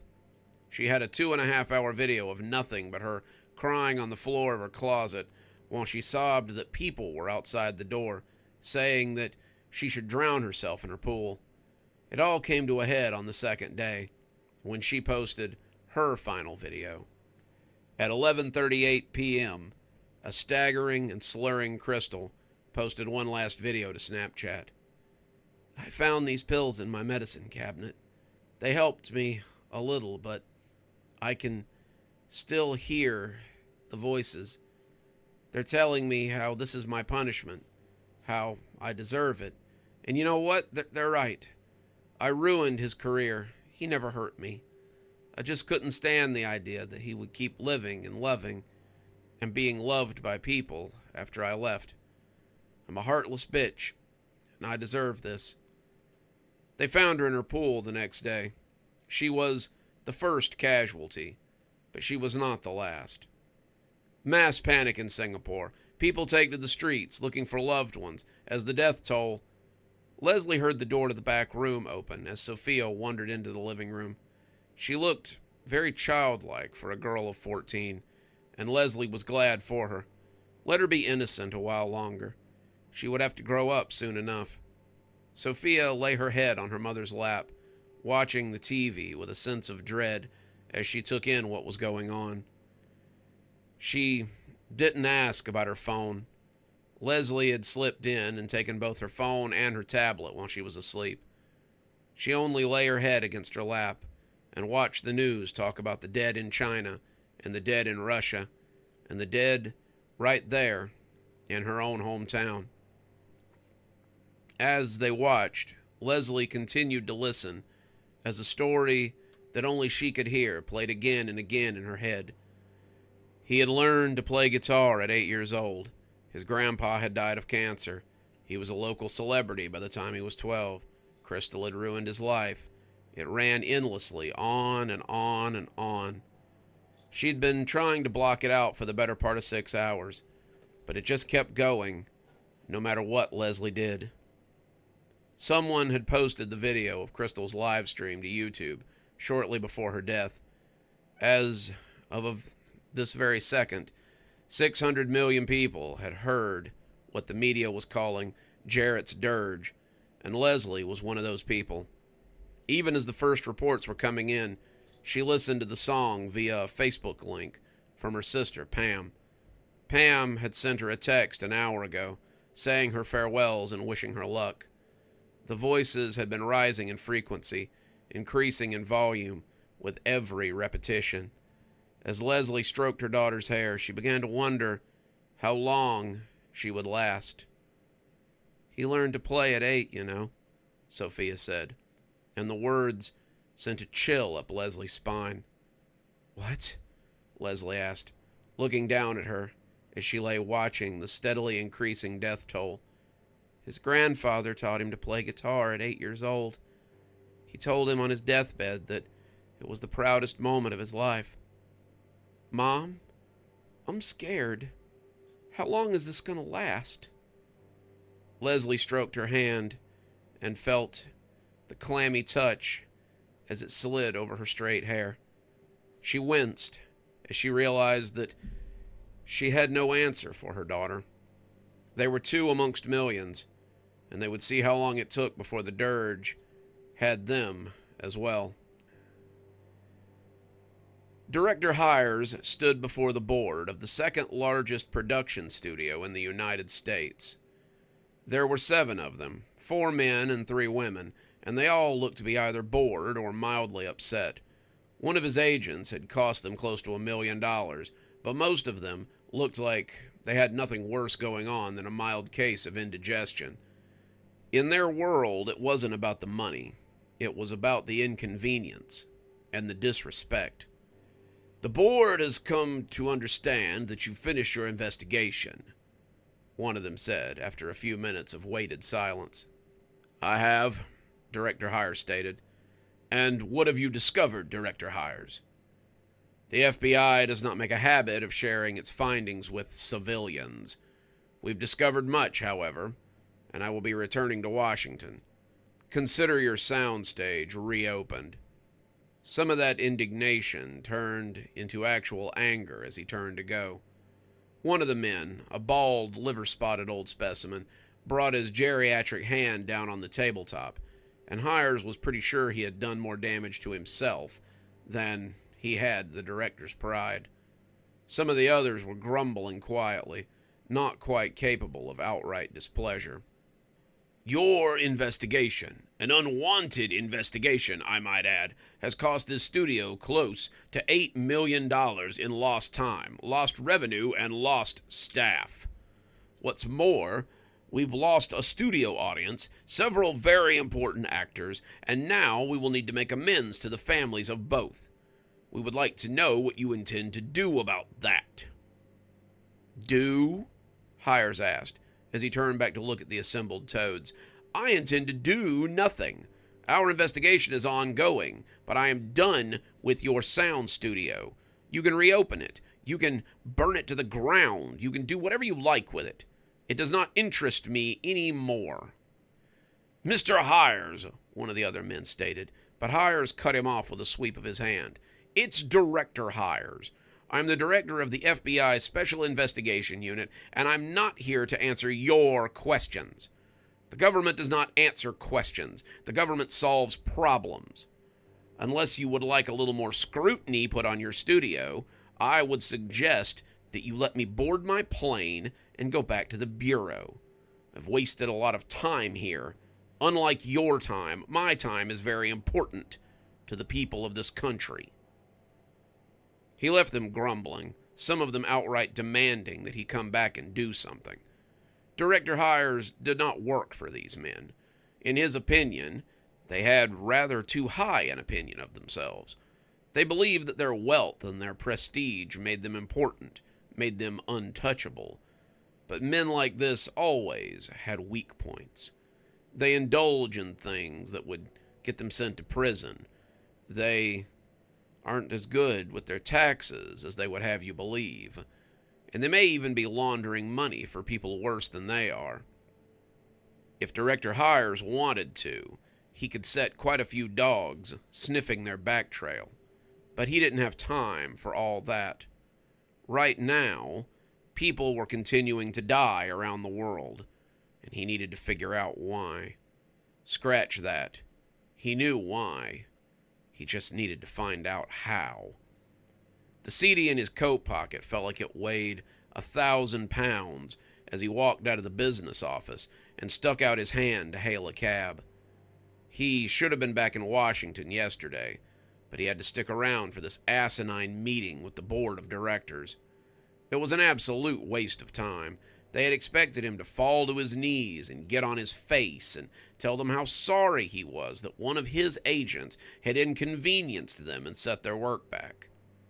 Given the evidence that Warwick had collected, it was quite possible that he had saved the studio a lot of time and a lot of money in the long run. If that broadcast had gone off, it was very likely that they would be dealing with 2 such events right now. There was no way of proving that, but Hires felt quite sure that his agent's sacrifice had been to stop what could have been even more catastrophic than Jarrett's dirge. The cab pulled up, and Director Hires climbed into the back as he situated himself. "Where to, buddy?" "Airport, please." "You got it. Hey, did you know that Jarrett first played the guitar when he was..." Director Hires tuned the man down as they rolled towards LAX. The cabbie would be dead in a couple of days. Once they started sharing facts about the artist, they were usually dead in about 7 days. He needed to get back to Washington. He needed to figure out what the hell was going on. Daniel hadn't been hunting in years. It was one of the few things he and his father had done together, and he missed it after his dad had died when he was a teenager. The woods had been dangerous after he had passed, but now that the woods were a little safer, Daniel felt like he might be able to head back in for a long-missed hunting trip.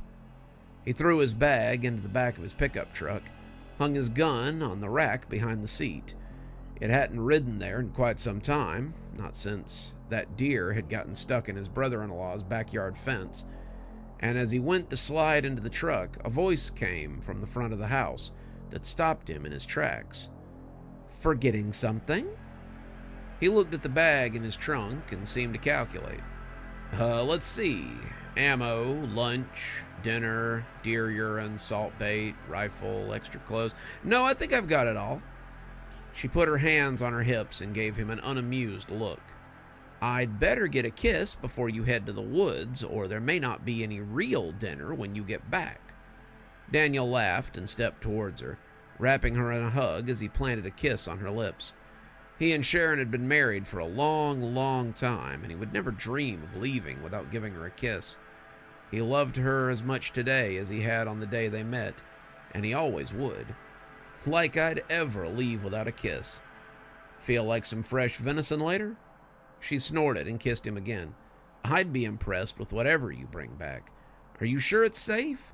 The woods can be pretty dangerous." "Don't worry. I've got something that'll keep me safe." "Well, you keep that gun close at hand, then. I don't want to lose you in the woods. You're the most handsome man in town, and I'd hate to have to go looking again." He kissed her again for good measure, and then hopped into his truck and drove towards the access road that would take him to the woods just outside the prison. As he drove, he took out the talisman that his father had showed him so many years ago and laid it on his chest. His father had gotten it from his father's father, and they had passed it along like that for 5 or 6 generations. His father had given it to him when he was 13, and Daniel wondered if it was the reason that he hadn't come back from the woods. It was strange, a working of beads and intricate horsehair, and it always made his eyes hurt a little when he looked at it.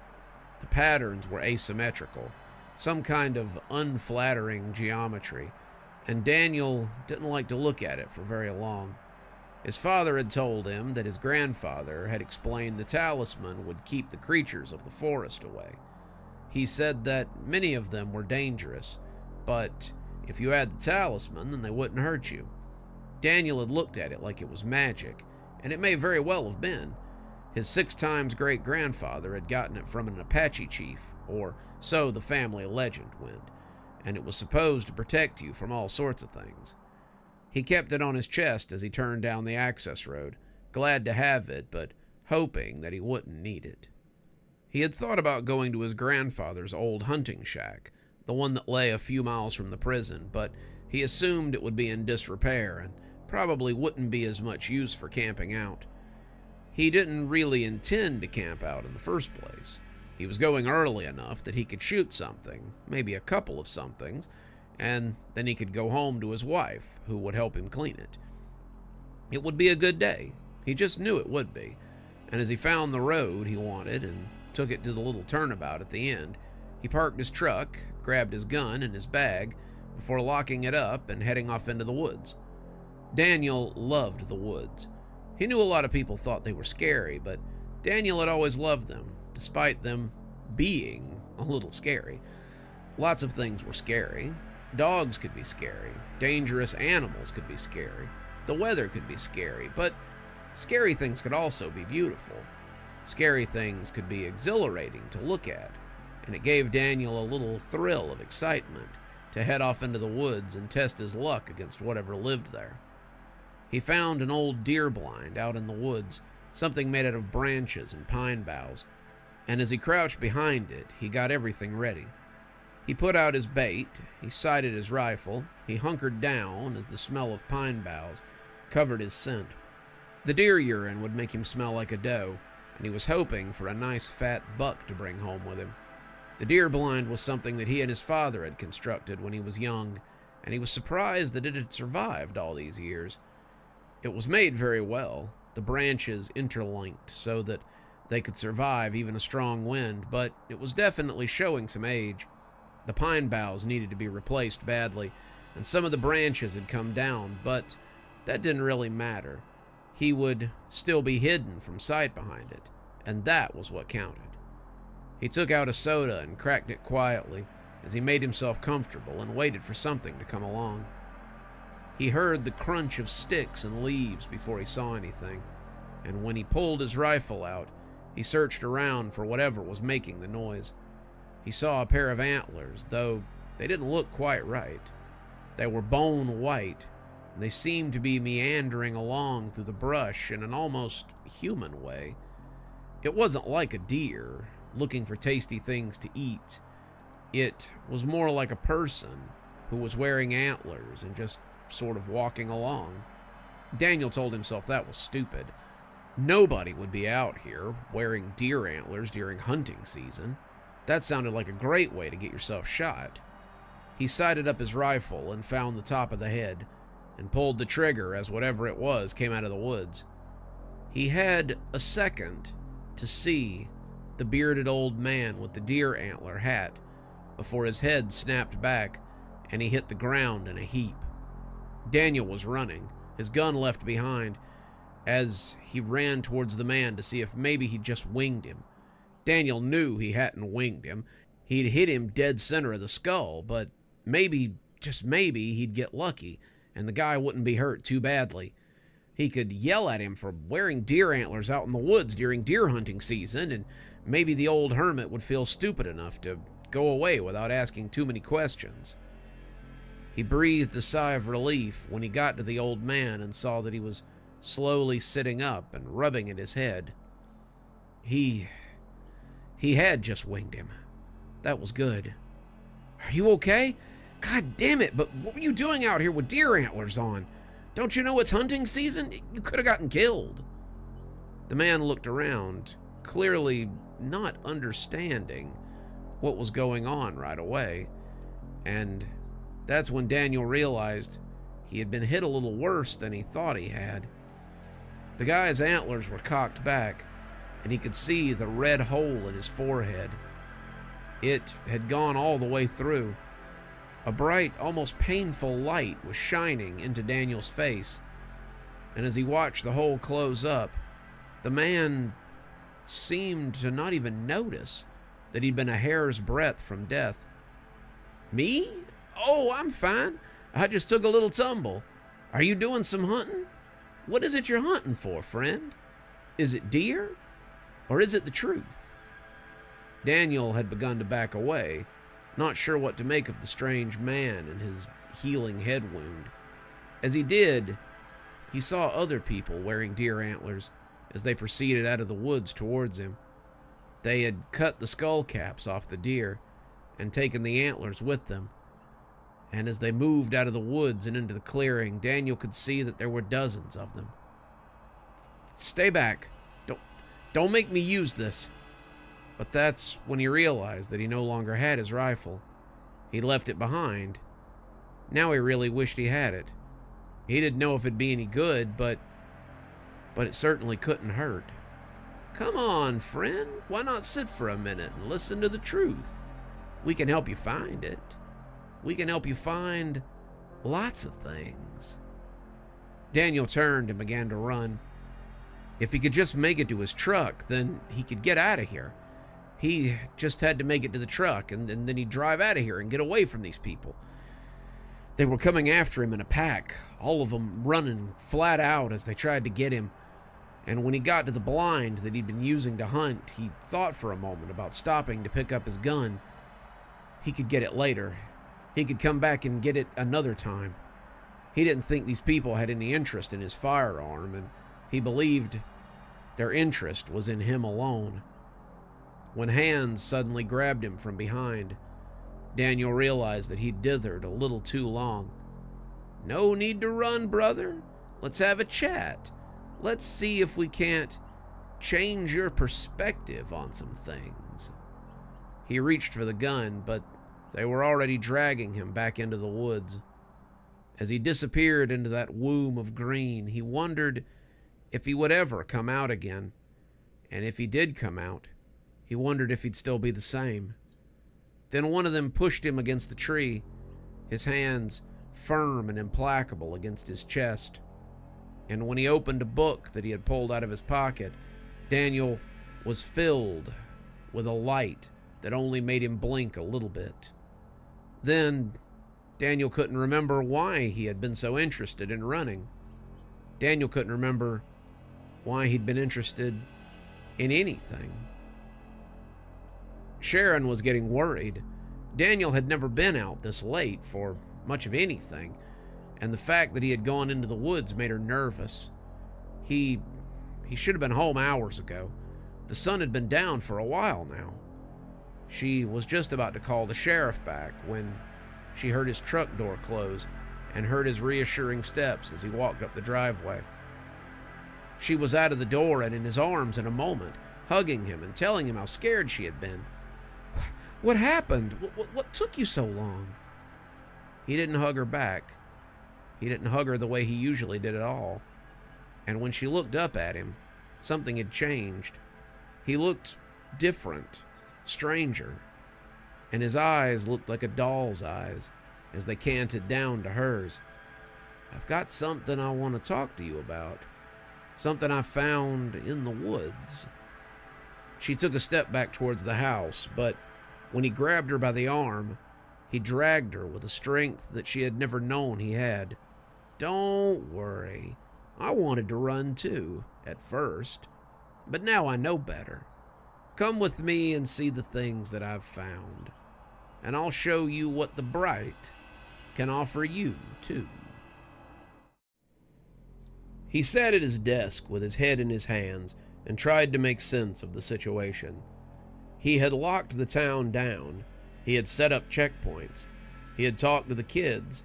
He had put up flyers, but still, things were going poorly. Every meeting with the mayor and the secret council was the same. They told him the problem was escalating. They told him the corruption was spreading. They said that the bright was encroaching, but they had no idea how to stop it. They had no ideas at all. They just looked at him like he should know what to do. Guthrie had been a cop in a big city. He had fought against gangs, drugs, crime in general, but believe it or not, he didn't have a lot of experience with death cults who were trying to infiltrate his city with vibes and literature. "I don't know how to stop this," he said, rubbing at his temples as the headache throbbed between his eyes. He reached into the desk, and when the bottle of whiskey thumped against the drawer, he considered it for a moment. The bottle had been a present from Woods on his birthday, and he had put it in the drawer when it threatened to roll off the desk. It had been in there for a bit, 2 or 3 months at least, and suddenly, Guthrie was very thirsty. The thing he wanted most was a drink. A drink would make him feel relaxed right about now, and relaxed was something he desperately wanted. He reached for it, stopped, and opened the other drawer as he took out the aspirin. He took out 3 of them and chewed them up without water. His dad had always said that the sign of a true alcoholic was the ability to chew up meds without wincing or needing water. He would know, too. Guthrie Sr. was a booze hound, and Guthrie had a few old memories to back it up. His father had been a cop, too, and he had often taken out his frustration from work on his son. Someone knocked on the door, and Guthrie growled as he slammed the door closed and hunkered over his desk. "Come in," he husked, and Officer Gibson came tentatively inside. Gibson had been with them for a little over a year, and she was working out well. She had come in on one of those buses and gotten straight to work, blundering into the sheriff's office and asking if she could be of help. Turned out she had experience as a dispatcher, and Guthrie realized that he could use her in dispatch. They were trying to cross-train her for police work, but she really was more comfortable behind a computer than behind the wheel of a cruiser. "Sir, the mayor is on the phone." She cocked her head as she took a long look at him. "Sheriff, are you okay? You look run down." "I'm fine," Guthrie sighed. "There's just a lot going on, as you doubtlessly know. It's all just a little too much sometimes. Did he say what he wanted?" "He said he needed to speak with you about the checkpoints. There is a possible containment breach, and he's curious to know what you're doing about it." There it was, the same thing that all of them had worried about. The second one of these bastards got over the border and into Kashmir, Guthrie would be done. He was still just the acting sheriff, not even formally elected, and he needed a win so that he didn't lose his job. He had heard a few people talking about how Guthrie wasn't doing enough to handle the situation, and how they might consider running against him. If that happened, Guthrie wouldn't just be out of a job, he'd be out of a livelihood. He needed a win, and he needed it yesterday. "Thanks, Gibson. I'll take it in here." "Sheriff," she said, his hand already resting on the phone, "I think for what it's worth that you're doing a great job. You'll figure this out. I've got faith in you." Guthrie smiled. "Thanks, Gibson. Now, I've got to take this before I make the mayor any madder than he already is." Gibson nodded and left as Guthrie picked up the phone and prepared for an ass chewing. "Sheriff Guthrie here." "Guthrie, it's the mayor. I've just received reports of pamphlets appearing around the city recently. They have appeared in the library, around the school, and in some of the bathrooms in Old Town. We don't have any particular suspects, but I'm just a little curious as to how this could happen when you have them checkpoints all over town. So enlighten me, temporary Sheriff Guthrie." Guthrie bit his tongue. "Every damn time. We're doing our best, Mayor. We have people everywhere, checkpoints, patrols over the border, and every available man is combing the woods for stragglers as we speak. I've deputized over 3 dozen citizens. I've borrowed a few officers from the prison to round up our armed guards. And I've dispensed all the literature I can find. What more would you have me do exactly?" On the other end of the phone, Guthrie could hear the mayor grinding his teeth. He could sympathize with the man. He was under just as much pressure as he was, but he couldn't think of anything else to do. In many ways, the town was like a castle that was under siege. The enemies had trapped them inside the borders, and it was on them to find their weak points before the enemy did. Guthrie was up against the wall. He couldn't think of anything else to do in his quest for a return to the old, boring way of life. Guthrie, do you know why I tolerate your ineptitude? Probably because the other officers respect me, and it would be a pain in the ass to get them used to someone new. I put up with you because even at your most infuriating, you are still highly efficient. I'm honestly praying that the people vote you in this July. I'm hoping they do, because the alternative is that some other asshole will get your job and not be as good as you at it. I need you, Guthrie, but I need you to use your head, boy. We are at war, whether you realize it or not, and I can't lose this town any more than you can. I know you're focused on your campaign, but you may not know that I'm focused on mine as well. If you don't stop this from getting out of hand, I won't have a snowball's chance in hell of getting reelected either. Guthrie couldn't help but laugh. Mayor, no one has run against you in years. Yes, well, we've never had a crazy cult trying to take over the town before either. If I can't stop them, it might not matter if I get reelected at all. These bright assholes probably don't want a mayor they can't control anyway. We'll both be assimilated or killed or whatever they have in mind, and some new pawns will move into our position. I like being the mayor, Guthrie. Keep these people out, or I will find someone who can. The mayor hung up on him then, and as Guthrie put the phone down, he lay his head against the cold wood. What was he going to do? What the hell was he going to do? The radio in the corner suddenly crackled to life, and Guthrie turned his head sharply as his hand fell to his holster.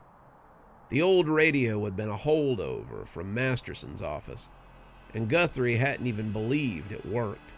It was a gadget, a relic, but as it came to life with a crackle of static, Guthrie realized it might be dangerous too. Why do anything, Sheriff Guthrie? Let us in. We could do more for you than anyone ever has. The revolver thundered as Guthrie drew it and put 2 rounds in the radio. He heard people scream and yell from the next room, and Guthrie's hands shook as he put it away. When they asked him what had happened, he would tell them it had slipped out of its holster and gone off when it hit the floor. They were shaken, but they believed him. In reality, it seemed this was his only course of action. However he rooted them out, Guthrie would destroy the threat. He could do nothing less. They would have his town over Guthrie's dead body. Tyler waved at Mrs. Franzi as his truck took her can and dumped it into the back. Hard at it today, Mr. Durden. Morning, Esther. Oh, yes, hard at work as usual. How's your mom? Mrs. Franzi took a sip of her coffee as she adjusted her bathrobe. She usually came out to watch Tyler work. A lot of people were up and about this time of morning, and talking to him was part of their routine. They came to see their trash dollars at work, and Tyler liked talking to them as much as they enjoyed the show.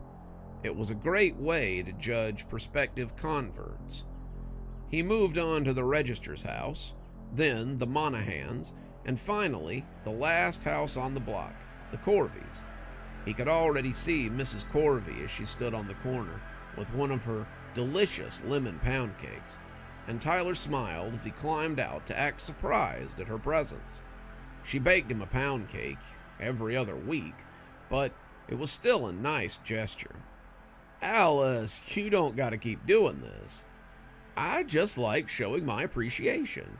You're always so good about getting our garbage, and that means the world to me. Be sure to bring that pan back when you're done, okay? Tyler assured her that he would, and as the can came to rest on the sidewalk again, Tyler munched on a piece of cake that he'd cut off with his trusty buck knife. The trash business had its perks, and he was getting ready to go take advantage of one of them right now. His route today had been slim, and he had one more thing to go pick up, before it was time to go back to the dump. He came to the checkpoint on the edge of town and was surprised to see Sheriff Guthrie standing by the makeshift barricade. Surprised, but not overly so. He knew the sheriff had been manning the barricades himself lately in an attempt to look as if he were doing something about the strangers. Tyler could certainly appreciate his position.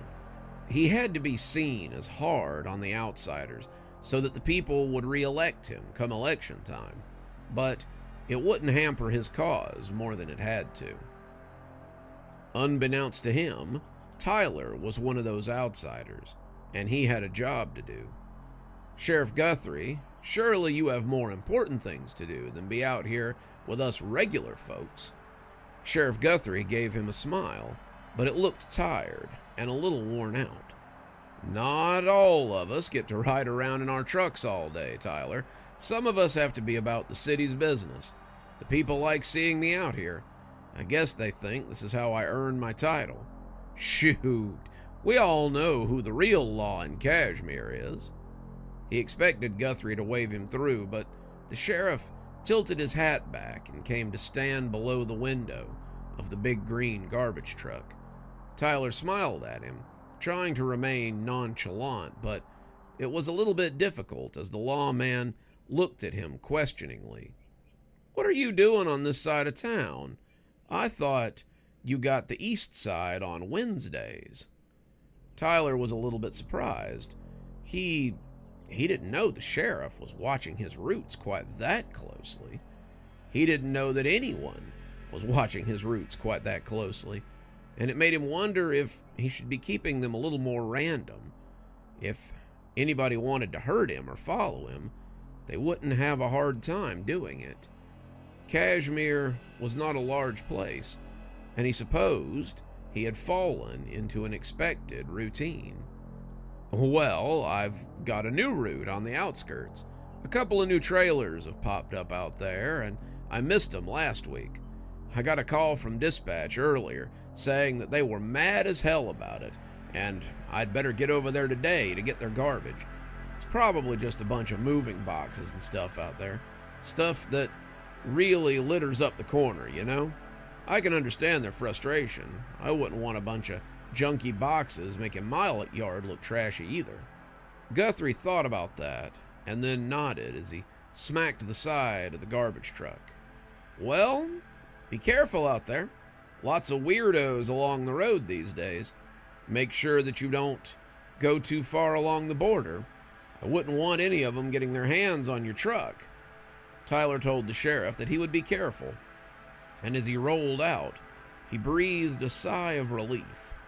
Those weirdos were his new friends, and he was almost late to meet them. The message had come in towards the start of his shift. Brother Thomas had told him there was a shipment coming in this afternoon, and he needed to be at the appropriate drop-off point. It was always the same stuff.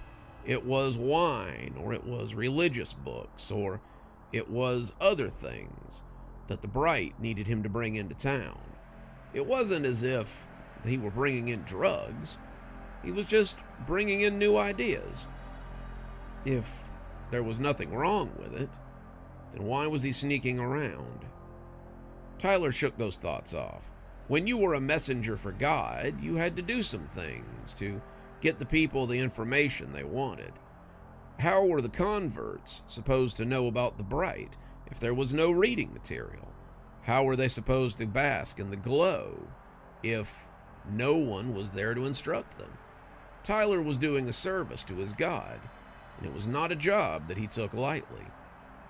That thought drove him all the way to the edge of town, and then a little bit further until he got to an access road, where he pulled all the way down and turned around at the turnabout. He opened the back of the garbage truck, the smelly mouth displaying today's refuse, and he saw in his rearview mirror as a few of the men with their deer horns came out of the woods. They looked like a bunch of hippies, all dressed in homemade robes with their weird hats on, and as they put their load into the back of the truck, he closed the mouth and gave them a thumbs up out the window. One of them returned it as they retreated into the woods, and Tyler headed back into town to meet up with Brandon. Brother Thomas had also told him that Brandon would be the one to take the things that he was given, and Tyler knew better than to ask questions. He met Brandon at the Cherry Storage Unit Park on the other side of town. Brandon already had the door to the unit open, and he and some of his new friends began unloading boxes of something as he put them into the storage unit. Tyler turned off the truck and went to help, but Brandon's new friends were quick. No sooner had his feet touched the ground than Brandon was shooing them away and closing the roll-down door. He shook Tyler's hand and thanked him for his service to the Bright. "Say, what's in those boxes anyway?" Tyler asked. Brandon stopped dead in his tracks and turned around slowly to look at Tyler over his shoulder. "Nothing that need concern you, brother. You are the vehicle by which the Bright brings us the tools we need to do its bidding. Yours is not to question why. Ours is but to do and die," Tyler finished, and it gave him a little shudder to say such things. He thought about it all the way back to the dump, but once he was on his way home, it was the furthest thing from his mind. The Bright had a way of making everything seem okay once you really thought about it. It would fill your head with a soft, comfortable light that would take away everything that made you feel upset or funny. Tyler wondered why other faiths didn't do anything like that. He wondered why he had never felt anything like that before he had discovered the Bright. It brought him all the way home and to bed before he thought about those boxes again. As he was heading to bed, his eyes closed as he prepared for sleep. He thought about them again, but pushed it away as that bright, comfortable light filled his skull. His was not to question why. His was but to do and die. It was easier that way, and easier was best. Brandon stood in the storage unit and counted the latest shipment from the garbage man. 50 religious tracts, 25 songbooks, another 25 holy books of the Bright, and 30 robes that would mark them as members of the Bright Church. The stuff was okay. That stuff did not fill Brandon with abject terror, but it was the other box that made him very uneasy about what they were doing. When Brother Thomas had been talking to him on the radio, he had never mentioned anything like this. 35 handguns, 35 rifles, 15 large incendiary devices, 20 smaller handheld incendiary devices, 25 shotguns, and enough ammo to arm all of them and put bullets in at least 80% of the town's population. This was madness. Brother Thomas had talked about converting the population of Kashmir. He had talked about bringing them into the fold. He had talked about changing the town for the better, but what he had in this box was not a gospel or a magical item that would change people's minds. The items he had would change people, but it would change them from being alive to being dead.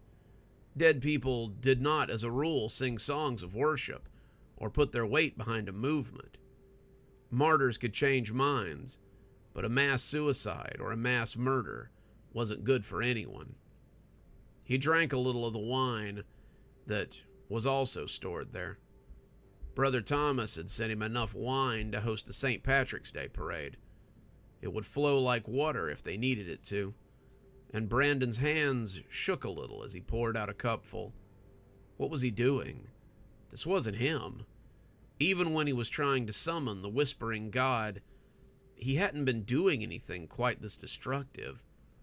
If the whispering god had come out and decided to burn down the whole town, then that would be the whispering god's business and none of his.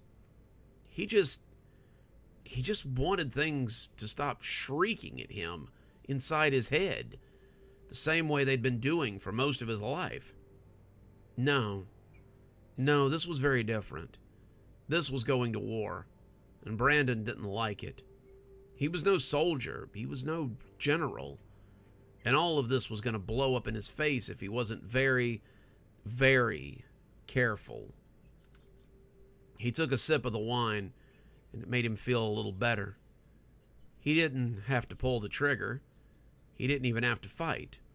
The Bright had people that would do that for him. The Bright had people who would come in and do the dirty work for them. The Bright was trying to convert the town, and the people of Kashmir were pushing against them. The Bright only wanted them to be happy. The Bright only wanted them to figure out what happiness was. The Bright just wanted them to... Was Brandon happy? Brandon wasn't quite sure that he was. He felt involved. He felt very satisfied with his position in the Bright occupation, but was he happy? Brandon didn't think he had been happy for a very long, long time. He hadn't been happy since he was a kid. That was the last moment of carefree happiness that he could remember, and that hurt him a little. Brandon wasn't even 30 yet. He was still young. He should be out meeting people and experiencing things.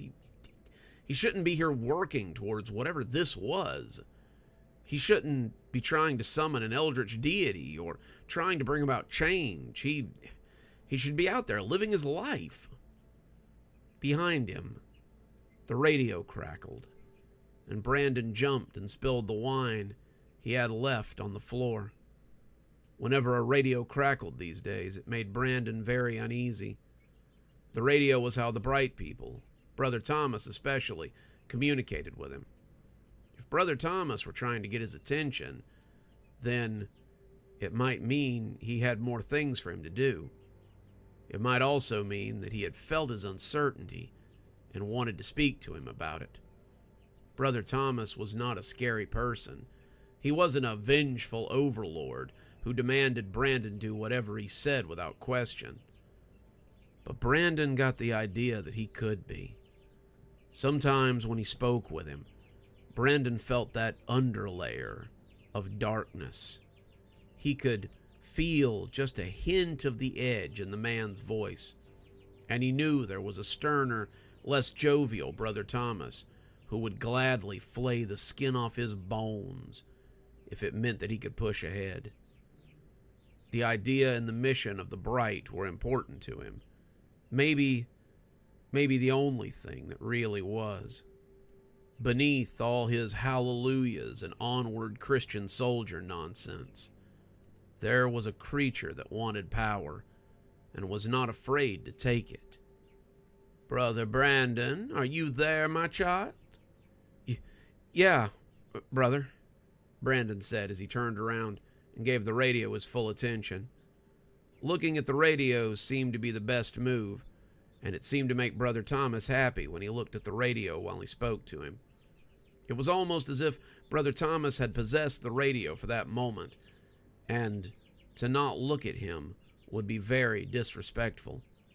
"Did you receive the shipment today, as we talked about?" I did, Brother Thomas. Everything's accounted for, though I do have concerns about some of the items we received."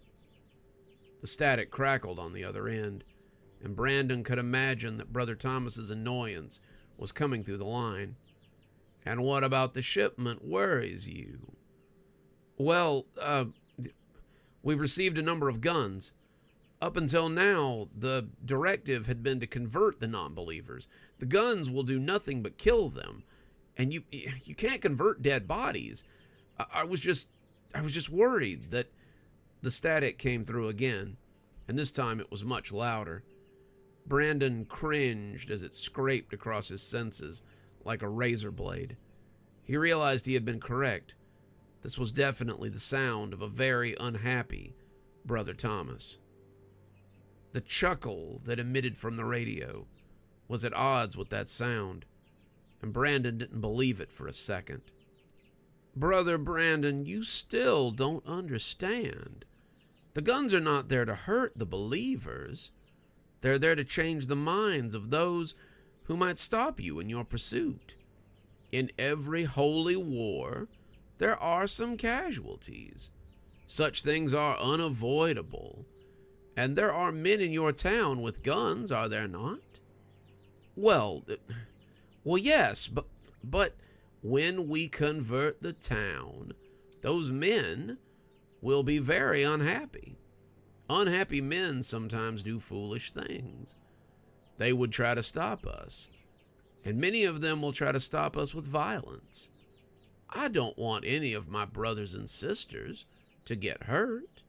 Do you? No, Brandon almost spat in surprise. No, of course not. Then we agree that some casualties may be necessary. It may fall upon you to deal with some of the people who will not convert. If you are a good soldier, as you claim to be, then it seems that you would take these duties upon yourself. Are you prepared for such a task, Brother Brandon? Brandon felt his mouth go dry. He wanted to deny it. He wanted to tell him that he would never do such a thing, but he found he could not speak against that soothing voice on the radio. He found that he could not go against him and still feel as if he were part of things. Do I need to remind you of what it's like before you met the Bright? All at once, the voice of the whispering God screamed within his head. It told him that it would destroy him when it came, that it would flay the skin from his bones. It told him how it would be nothing but atoms, and he would destroy it too. It raged and bellowed, and when it finally quieted again, as Brother Thomas silenced it, Brandon was breathing heavily as he lay on the ground of the filthy storage unit. You don't want to go back to that, do you?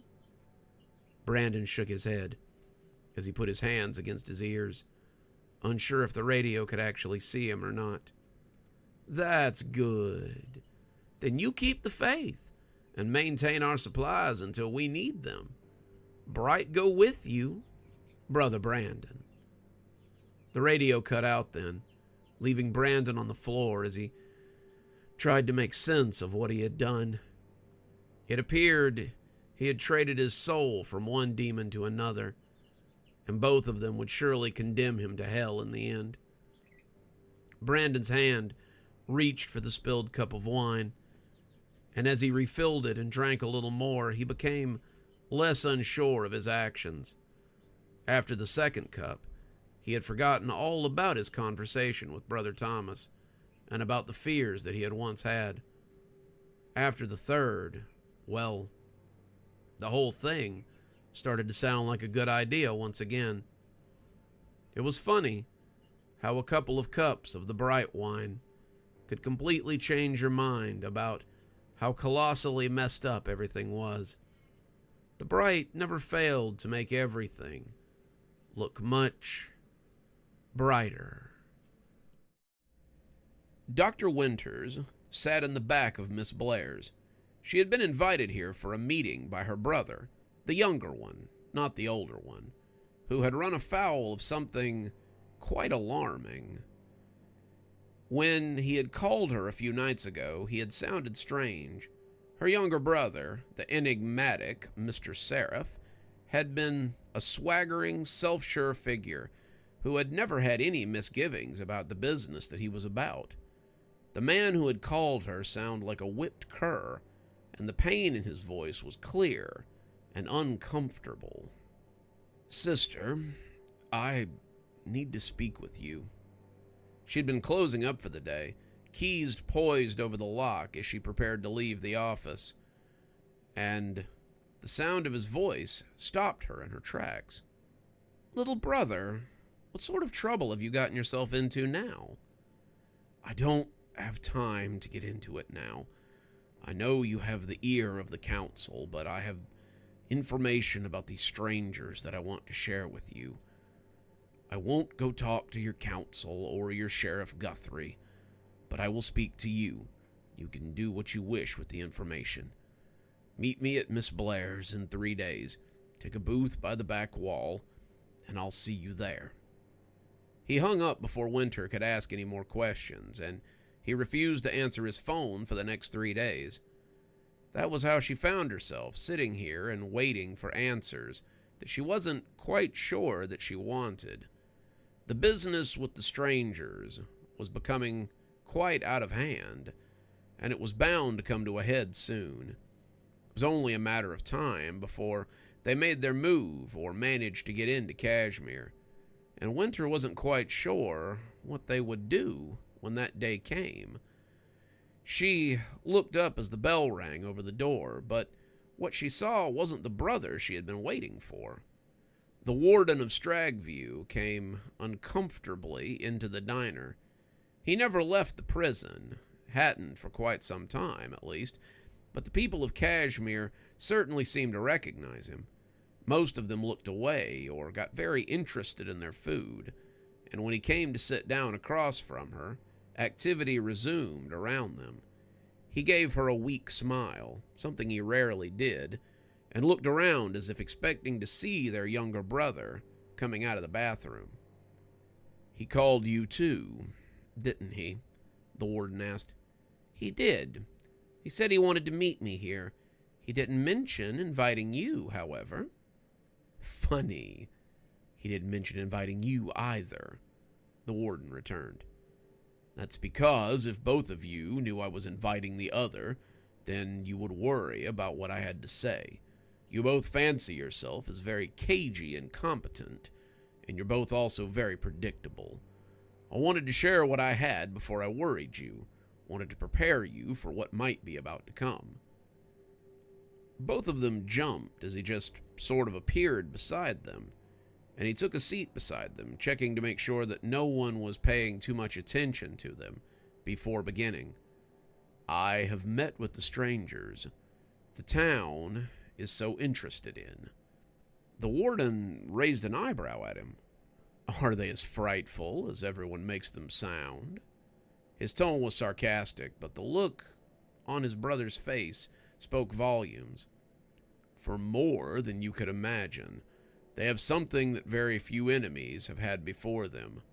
They have a means to hurt us." The warden scoffed, and even Winter found it difficult to believe.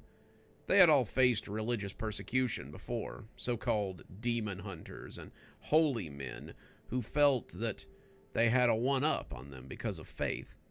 None of them had ever done much more than staying alive, and even that was never a promise. There was no comfortable end for those who tried to fight them. An escape seemed to be the best option for anyone involved. "Do they possess some sort of hidden magic? Or do they have some pact with a greater evil?" Winter asked, humoring him. "You don't honestly believe him, do you? It's outrageous," the warden said, as he crossed his arms over his chest. "There is nothing on this plane of existence that can harm us. There's very little in the burning hells or the heavens above that can hurt us either. If he was injured, then it was probably due to his own stupidity." Mr. Seraph smiled, but there was no humor in it. "Tell me, older brother, did I get these wounds due to my own stupidity?" He pulled back the sleeve of his shirt to show them the burn scars he had across the length of both arms. The flesh had healed, but it had healed poorly. The skin was still a mass of bubbling tissue that would take weeks to go back to its original form. Winter thought his eye looked a little different as well. His eye appeared to have dilated strangely, and she could see minute blisters on his cornea. Whatever had happened to him, it had been extremely damaging to his vessel. "They did this to you?" Winter asked, as she reached out to touch the wound. Her brother pulled his arm away, reflexively, not wanting to feel anything against his skin. "They did. And if they can do it to me, then they can do it to you. Don't think you're safe just because you might be a little older than me. Whatever they have access to, whatever deals they have made, they can hurt you as well. I don't know if this is a battle we want to involve ourselves in. It might be in our best interest to fall back and weigh our options. Both of his siblings were shaking their heads at him before he could finish. "This is my town," Dr. Winters said through gritted teeth. "I will not abandon it during what might be the biggest disaster in its entire history. The prison is my hunting ground. I will not walk away from such a juicy target just because some fanatics have managed to give you a little sunburn. If it comes to a fight, I will fight with the town. It's your choice whether you fight with us, brother. You have been here the least amount of time. You have the least amount of loyalty to this place. No one would hold it against you if you chose to walk away. The two of us are staying. We've tethered ourselves to this place, and we won't give it up just because a bunch of nuts say they want it more." Mr. Seraph looked at the two of them like they might have gone insane. He loved the town. It was a place he wished he had found years ago, but he wasn't going to die for it. The people here had treated him right, and the town had welcomed him after his sister had vouched for his reputation. But he would not die here. On the other hand, where else did he have to go? He was still being pursued by the Laughing Shadows, and it was a toss-up which one of them scared him more. Both of them could probably hurt him. Both of them could definitely hurt the people that he associated with. And if the three of them were here, then there was definitely safety in numbers. He shook his head, feeling foolish, but seeing very few other options. "Then, I suppose I will stay as well. I mostly wanted to let you know that they could hurt us. Whether or not it will come to battle, I don't know. But at least in my line of work, I have found that knowledge is power, and this knowledge is some that I would like to share." Dr. Winters reached across the table and took his hand. "You've changed much since the last time I saw you, little brother. I believe this town has been a good influence on you. I think maybe if we make it through these trying times, you could find a permanent place in Kashmir. I think your young ward has already found a place here, and maybe it's time you finally settle down. Stop running. Take some time to live a little." Mr. Seraph smiled and squeezed his sister's hand back. "You know me, sis. I'm never want to stay anywhere too long. Eventually, I will leave again, but this town is one of the better places I've ever found myself in. I certainly wouldn't mind defending it from people who want to change it so fundamentally." "Well, now that that's been settled," the warden said, "I must be getting back to business. When the time comes, I hope we'll see you beside us, defending this strange little town. Until then, be well and be safe. I trust I will see both of you on Monday for more work in the under-prison. The two of you have made great strides in cleaning it out, and I think we might be very close to closing it entirely." The two of them agreed and said that they would meet him on Monday. Then the three of them got up and left together, going their separate ways once they had exited the diner. Winter had left money on the table, as had both her brothers, and it seemed only fitting if they were going to use the diner as a meeting place, they should pay the poor owner for her time and for taking up some of her valuable real estate. In Kashmir, it was always best to remember that the townspeople were more than just props. "Hi!" My sword swept up to meet his, and the ring of steel was high and sweet. "Low!" His blade swung low, and I slid mine down to catch it. "High, low, high." Up, down, and then up again, my sword finding the rhythm easily. "Low, low, mid." I hit 2 downswings and followed it with a parry before he could stab me in the guts. We had been going at it like this for nearly an hour, and super fairy summer night strength aside, I was starting to get winded.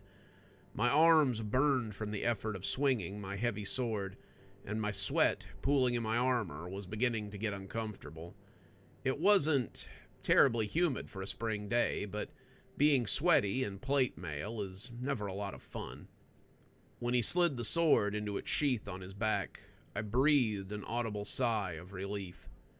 "You've improved greatly, my boy, but you still have a long way to go before you're ready for a fairy coup or an attack by frost giants or some such thing." I gave him a bow, which he returned, and the two of us decided to head out for the showers. I've been training with Mr. Vanderhorn for the better part of 2 months, and I'd definitely seen an improvement. At the start, my arms had shaken after 10 to 20 minutes of constant swinging, let alone combat. Now, I could fight for almost an hour, as long as it wasn't too strenuous. I felt more comfortable in my armor, and I felt as if I might be able to stand against the threat that came against my lady now. All in all, I was in the best shape of my life, and despite my complaints, I was glad that Mr. Vanderhorn had made such a big deal about cardio and running. I was lean and combat ready, but I still had a long way to go. Mr. Vanderhorn had started with morning and evening exercise. We would warm up, do some stretches and light aerobic exercises that would look right at home in any middle or high school gym. At first, he had told me not to wear my armor because the chances of getting cut were very slim.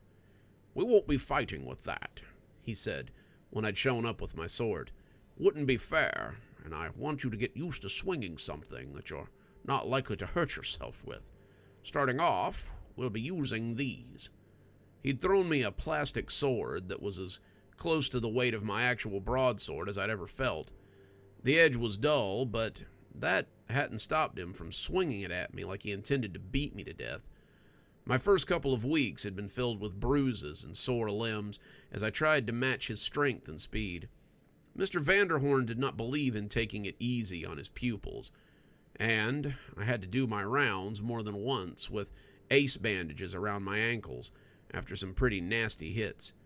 "Your opponent isn't going to pull his punches. The only thing your opponent is going to be worried about punching is your ticket, boy.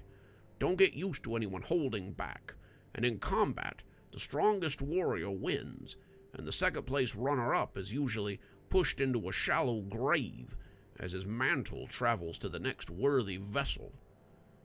That was only part of his training. Mr. Vanderhorn likes to hold sudden and very surprising rounds of training.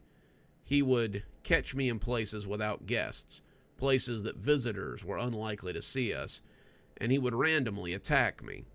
At first, he had used a wooden training sword against my broadsword. I went armed, no matter where I was, but the first time he had brought that wooden sword crashing down against my shoulder, I had thought I might pass out.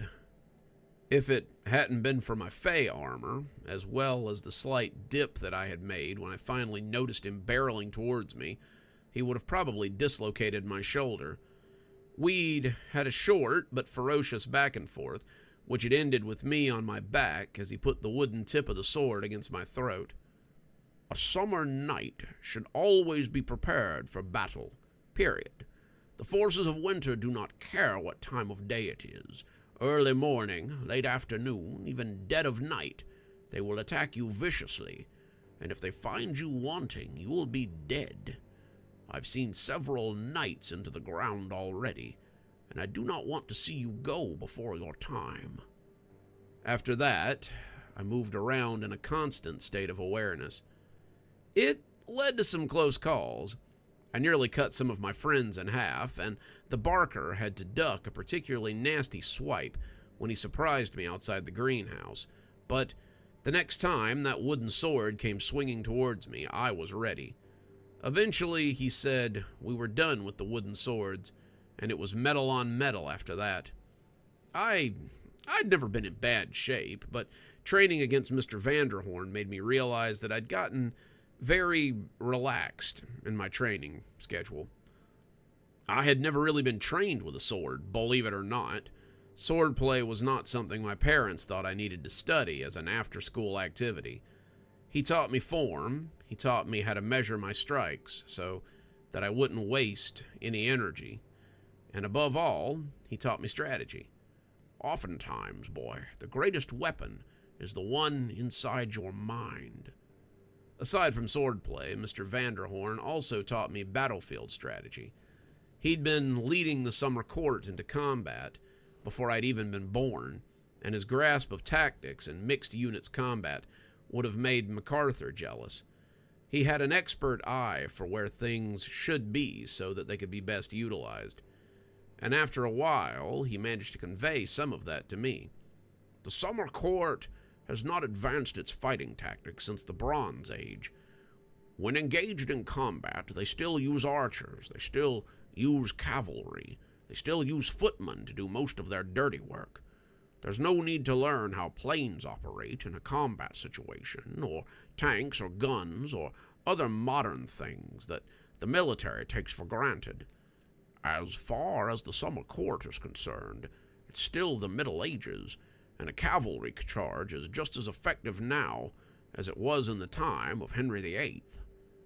As impressive as he was at swordsmanship, he was equally as impressive in a court setting. The lady had been sending him with me whenever I had to fulfill my court duties, and he was as adept at heraldry as he was at gossip.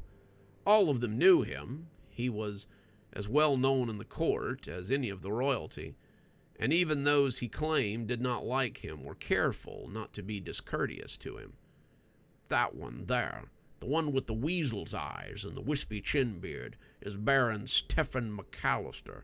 God only knows what he's the Baron of, but he does paltry things for Queen Titania, so his presence is endured. That over there is Lady Brandybuck.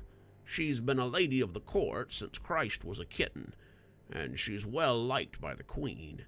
If she asks you to dance, for God's sakes, dance with her. Just watch your feet. She's got 3 left feet, and not a one of them can keep a rhythm. That over there is Lord and Lady Waverley, 2 of the lady's retainers from the Wizard Council. The wizards have a council? I had asked, not quite sure what else to say. My boy, these days everyone has a council or a guild or some damn thing. When you're dealing with the Fae, it's best to remember that there's safety in numbers. Not everyone has a mantle to hide under or powerful friends within the Fae court. Some of them have to get by off charisma or a collection of power that would make them unruly if they chose to be.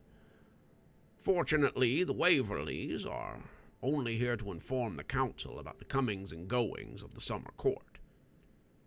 Do they have counterparts in the winter court? I asked as I took a drink from a nearby tray. Vanderhorn laughed as he grabbed one up for himself, making the glasses shiver a little as he bumped them delicately. Son, no one much trucks with the winter court, if they can help it. Most of the wizards who do business with them are a little seedier than the Waverleys. I'm sure that Queen Mab has her loyal retinue, but most of the creatures and people who serve her have a wintry look about them. I didn't have to ask what he meant by that. I dealt with enough of the winter court to know that many of them had a lean and hungry disposition. Their eyes moved around a little too quickly, and they speculated a bit too much without saying a word. Their hands hovered a little too close to weapons, and many of them had a blunt and not altogether pleasant way about them. That wasn't to say they couldn't be charming. That was not to say they could not be funny or endearing, but many of them seemed to be trying to decide where to put the knife or when to call in their blackmail. The summer court wasn't much better. Most of them would smile to your face while they stabbed you in the back, but the longer I spent in the company of the Fae folk, the more I got used to it. I had enjoyed my time with Mr. Vanderhorn, but I was always very careful to keep my eyes peeled as well. Mr. Vanderhorn, though very human from what I had been told, was also of the Fae world. If he were here to report on us to Queen Titania, then I would need to impress him and also be very careful what I told him. If his reports made the Queen of Earth and Life decide we were not worth the effort, then Vanderhorn would likely be the one to swing the sword. He was warm and likable, but he could just as easily be my death. "How much longer do I need to train before I'm as good as you?" I asked him as we headed for the greenhouse to get cleaned up. Aurelius Vanderhorn laughed, and it sounded deep and genuine as it shook his body. "Boy, you could train until you're as old as I am, and I'm not sure you would ever be that good. I've been conditioned and forged in the fires of battle since I was 13 years old. I've been in combat since the time you were ready to start high school. War and bloodshed and swordplay are as integral to my life as breathing. You're good. You show great promise, but do not strive to be as good as me. I'll tell you, if I had to do it again, I would honestly wish to be a little less formidable than I am." "Why? Surely in our line of work it's better to be formidable.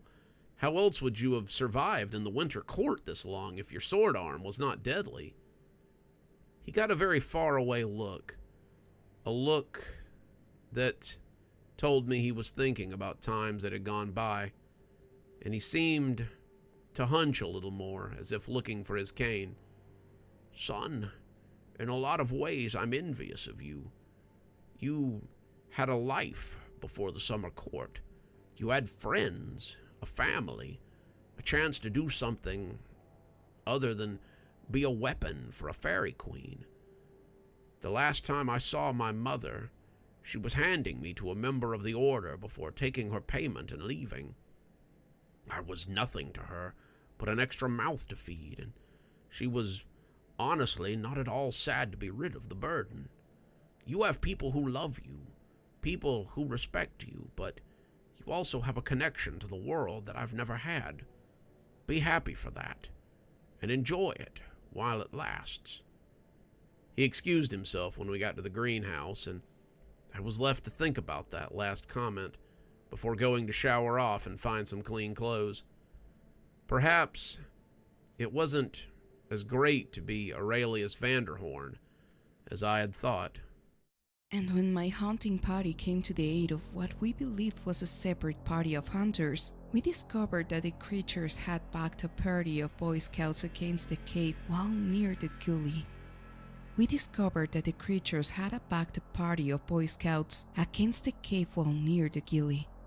Their scoutmaster had been injured and was barely conscious, and the boys were trying their best to defend him as they called for help. My party put the creatures aside, pushing them into the woods where they couldn't hurt anybody. The boys thanked us, but we disappeared into the forest before they could get a good look at us. I'm sure that they'll have a story to tell one of these days when someone talks about creatures they encountered in the woods. I just hope they don't remember us too. Well, I'd hate for people to come looking for a mysterious forest party. We laughed. Grandpa's laugh cut short by a sudden cough. We were all sitting on the back porch, as we often did, sharing stories and talking about better times. There were quite a few empty beer bottles sitting around. John had joined us earlier that evening, and Glimmer had come after sundown. She was sitting beside me, our hands interlinked, and John had taken the chair next to Grandpa at the small, spindly-legged table. I was about 3 beers deep, John and I going bottle for bottle, and I was pretty sure Glimmer was nursing the same one that she'd had most of the night. She didn't really have a taste for alcohol, at least not the poor stuff that we bought at the store, but the real surprise was that Grandpa had stuck to water tonight. I had never known Grandpa to turn down a bottle of beer in the evening, and it made me a little worried. "I'm sure those boys were thankful," Grandpa said as he took another swig from his water bottle to clear his throat. I should hope so. Those creatures would be ripped into pieces otherwise. So many of them have hatchets and a little knives out to defend themselves. But these were the big dog things that live in the woods around the prison. Their numbers are not so great these days, but they can still be formidable. "I don't think I've heard of anyone going missing in the woods lately," John put in as he popped his bottle down a little harder than he meant to. A lot of people have been taking to the woods to go camping after that business at the prison last year. Many of them are saying that the woods might finally be safe again. Though, he looked towards the woods, his eyes going a little distant. I'm not sure that was the case for a friend of mine. I don't know what he encountered in the woods, some strange man or something, but he hasn't been the same since. I'm a little worried about him. I might bring him out here one of these evenings and see if you guys could have a look at him. If he'll come, that is. Earl's been acting funny lately, and I don't really like it. What does that gal of yours think about Earl? Grandpa asked, clearly trying to change the subject a little. John smiled. She likes him well enough. Before the thing in the woods, we'd gone on a few dates with him and Candace. She's been spending some time with Candace lately. I think she's a little worried about Earl, too. We sat in silence for a few seconds, listening to the crickets, and when Grandpa broke the silence this time, I could already feel a story coming on. Grandpa's stories were like weather patterns. Sometimes you could just feel the air change, and you knew that it was going to rain or the wind was going to pick up. Grandpa's stories were a lot like that. His face would shift or his tone would change slightly, and you just knew that there was about to be a story in the works. Glimmer, did you say those Boy Scouts were near the gully? Glimmer took a little sip of her beer and nodded as she grimaced. I did. They had gone pretty far from their campsite, and it was a wonder they weren't worse than they were. I wonder if the ruins of that old house are still out there. I rescued some kids out that way when your grandma was still alive. It was after I'd retired from the trucking company, and between that and my military pension, I was doing pretty well. We'd had some kids go missing, you see, and the only thing that connected them was that they'd been playing in the woods before they'd vanished. He looked up to find all of us looking at him, and when he laughed, it brought on another round of coughing. I guess I set myself up for that one, didn't I? I guess I'll go ahead and tell you about the house. They used to sit there by the gully, down in a holler as we called it, and how I rescued those 8 kids all by myself. It was a summer to remember. It was the year I retired from the trucking company, and I was enjoying my retirement quite a bit. I'd put enough back to keep me until my military retirement ran out, something I assumed would happen in the next 10 years, and I'd gotten a little more proactive in the community. I'd always been someone that people knew they could come to for matters spiritual and spooky, but now I had the time and the availability to really knuckle down and get something done. In the spring, I had displaced 2 boo-hags that had been pretty active in the area and cleansed 2 houses of poltergeists. I'd even chased away something that was menacing the local Lutheran church, though I suspect that might have had more to do with the state of their garbage cans than anything truly paranormal. Something else had been brewing for the last couple of weeks. It was a case of missing kids, 8 missing kids to be precise. They had disappeared just as school had gotten out for the year, and their parents really wanted to find them. Even if they were deceased, the parents had gone on television talking about how they wanted their babies returned, and they were willing to pay for it. There had been people pretending to be the kidnappers, even people attempting to run a ransom, but none of them had been serious. The kids remained missing, and nobody seemed to be able to find them. Sheriff Masterson was still fairly new to the position when he came to me, and I understood what he wanted as he sat on my front porch making small talk. Masterson had seen some things, and he'd asked me to come and help him more than once when things proceeded a little out of his comfort zone. He told me that he wanted me to help with the case, and I told him I'd prefer to leave police work to the professionals. He looked at your grandma, and she understood that he wanted to speak to me privately, so she headed inside and began working on something for dinner. Rusty, I don't think anybody took those 8 kids. I don't think they were taken. I think they were snatched. I also think that whatever snatched them is not entirely human. What makes you think that? I asked as I swirled the tea around in my glass and really made him work for it. All these kids who had gone missing had one thing in common. They were last seen near the old gully, the one on the outskirts of town. We spent most of our time telling kids to stay out of the woods because it wasn't safe, but you know, kids, they're gonna go and do what they want to do. 3 bikes had been reported on the side of the road near the gully, and all 3 of them had been identified as belonging to the missing kids. We also found a bag near the road that belonged to one of the girls who had gone missing, and her boyfriend is another of those missing children. 3 of the other kids told their parents they were gonna go exploring, and were known to frequent the area around the gully. We know that the gully was the last place any of them were supposed to be heading, and we believed they'd gone to the old Kitterman house. That put my neck hair up when he told me as much. The old Kitterman house was very similar to the widow's house that I told you about all those years ago. It was a place that occupied a space in the here and the hereafter. The house had an aura about it, a feeling of unease, and people did not often go to the Kitterman house and come out again.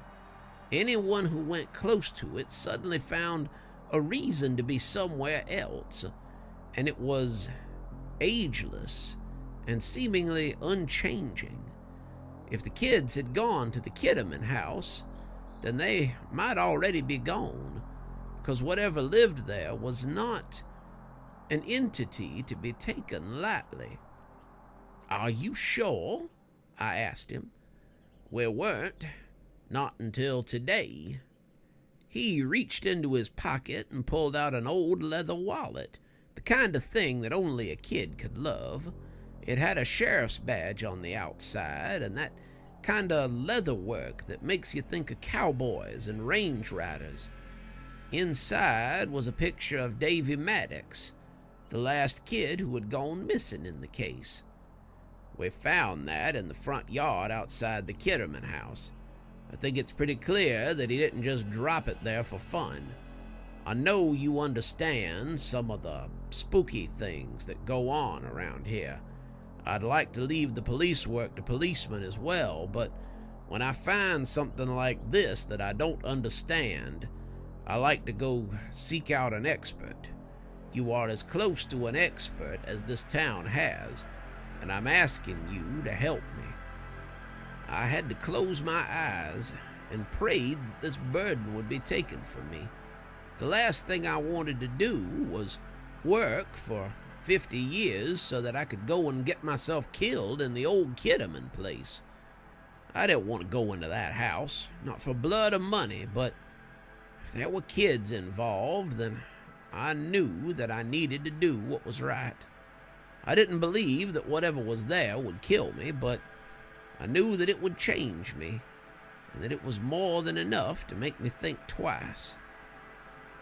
Okay, I told him sullenly.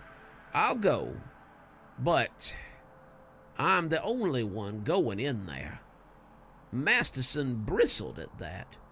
Like hell you are. If you go in alone, then I'm gonna have to go in after 8 kids and some spooky nut. More likely, if I can't handle it, then neither can you. Trust me on this. It'll work better if I don't have to worry about getting you killed too. You can come with me to the house. You can drive me there if you want, but when it's time, I go in alone. Masterson didn't like it, but he agreed, and I told your grandmother that I'd be late as I grabbed my bag, my staff, and hopped in the truck so that we could head out to the old Kitterman place.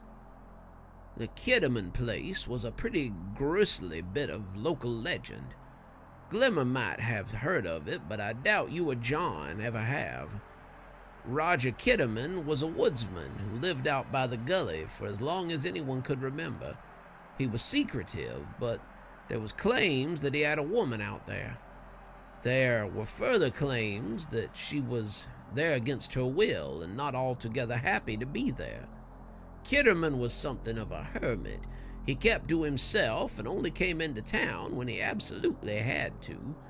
The only person that stood up for him was the owner of the general store, one of the few people in town he did regular business with. The general store owner had bought his lumber and firewood that he sometimes brought to sell, and sold him supplies for most of the time he'd been operating the store. He said Kitterman was a little odd, but he did not believe he was up to no good. He said that if Kitterman had a woman up there, then it was not likely to be against the woman's will. Other men in town didn't put a lot of stock in such, and they decided to go up there and have a look. They found Kitterman and asked him about the woman. Kitterman told them it was none of their concern and that they needed to mind their business. They didn't much care for that kind of talk, and legend says they beat him to death right there on the front porch of his property. When the girl came out to tell her side of the story, they ignored her until the deed was already done. The girl turned out to be his niece, someone he was instructing in the art of woodcraft and scrimshaw. Kitterman had a basement where he'd been making scrimshaw and wood carvings for quite some time, and when the girl had shown an aptitude for it, her parents had sent her to study with her uncle, maybe hoping that she could make something of herself and have something to fall back onto if things didn't work out. The townspeople were ashamed of what they had done, and they sent the girl back to her family with full apologies. Whether or not the girl's family was satisfied with the apologies, or the town paying for the burial, Mr. Kitterman was not. The house stayed empty from that day on, but people who came to the area often said that the lights would flicker inside, and you could sometimes see a shadowy figure moving around the property. They said that smoke would come up the chimney, and that children often claimed to see someone in the woods who would call to them and try to entice them to follow. It seemed that whatever Mr. Kitterman was in life, his shade wanted to punish the townspeople for their actions. He lured off some of their children, but never more than a few, which the townspeople always assumed were runaways. Today, he had taken 8 children, and something had to be done about it.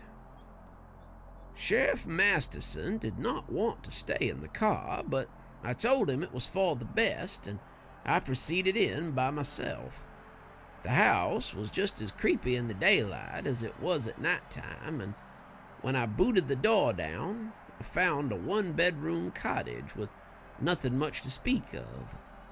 There were a couple of chairs, a kitchen area, a moldy old bed that sat in one corner, and a pallet by the fire where the girl had likely slept.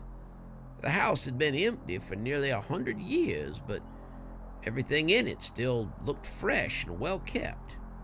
I knew a glamour when I saw one, and I could feel the old spirit moving around as it watched me. What I didn't see was a way into the basement, something I assumed would lead me to the kids. I looked around looking for a ladder or maybe a secret panel, but I wasn't finding anything until I heard the cry. I followed it to an old rug in the middle of the wood floor, and as I kicked it aside, I found the trap door I'd been looking for.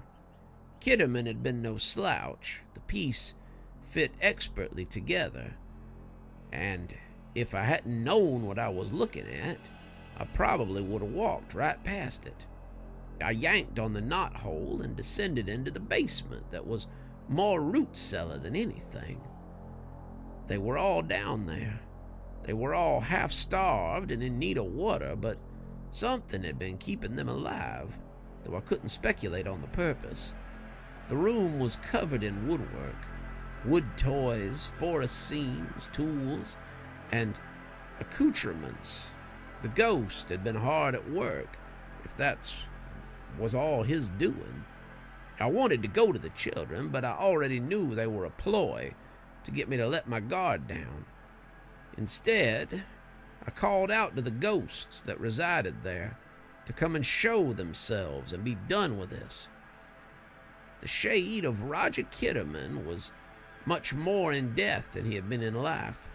He'd been a stocky man, big barrel chest and large arms for carrying wood, and his shade resembled something like an ogre from a Japanese fairy tale. He grinned at me with a mouthful of razor teeth and told me he'd been expecting me.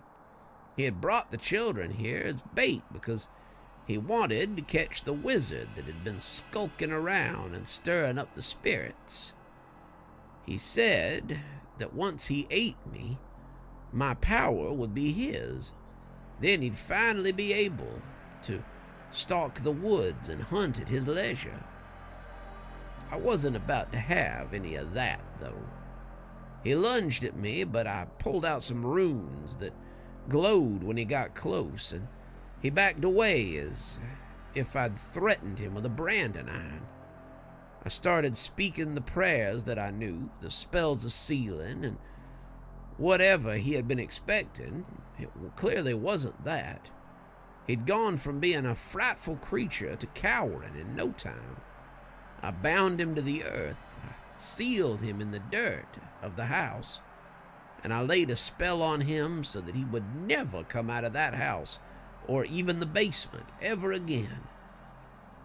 He cursed at me, telling me that he would break free and I would live to regret it. But I didn't listen. I went about and freed the kids, letting them head outside before I finished it for good. Once everyone was outside, I spoke a few words and set the house ablaze. The ghost wailed and screamed, telling me that it was only joking, and if I set it free, it would never bother me again. It begged me for mercy. It begged me for redemption, but I was never in the redemption business. I climbed out of the root cellar as the floor was getting ready to give way. Then as I ran, I heard the whole house coming down around me. The upstairs was now little more than a dust pile of broken furniture, and I'd barely gotten out to the front yard when the whole thing came down in a great loud racket. I told Sheriff Masterson that I'd knocked a lantern over down there when I saved the kids, and he nodded as we got all the kids into the cruiser and drove them back to town. None of them really remembered what had happened. They had all been too dehydrated and malnourished to be reliable witnesses, but they tell me that the side of the old Kinnaman house is still alight. One day, I might go and clean it up a little, maybe to spell some of the energy. But a part of me likes to leave it as a warning to anyone who thinks they might come into my town and stir up that much trouble. Let the grave of Roger Kitterman prove to them that I do not suffer that kind of foolishness. We were all quiet as the story came to an end, the weight of it settling over us. Glimmer and John decided they should go after that, the night getting on, and both of them wanted to go to bed or get about their duties. I walked John to his car, and then I walked Glimmer to our usual place in the wood. Grandpa had just sat there through it all, staring into the woods and seeming to be lost in thought, as the weight of it all fell onto him as well. I came back after taking Glimmer home and shook my head as I told him that had been quite a grisly tale, and that I wasn't sure I'd sleep a wink that night. Grandpa didn't say anything, still just looking out at the woods, and seemed to contemplate. I put a hand on his shoulder and asked him if he was ready to go inside. And when he toppled forward, I knew that I wasn't about to get any sleep that night anyway. I took him to the hospital straight away, his breathing shallow and ragged, and his heart rate looked like a bird as it beats against the side of a cage.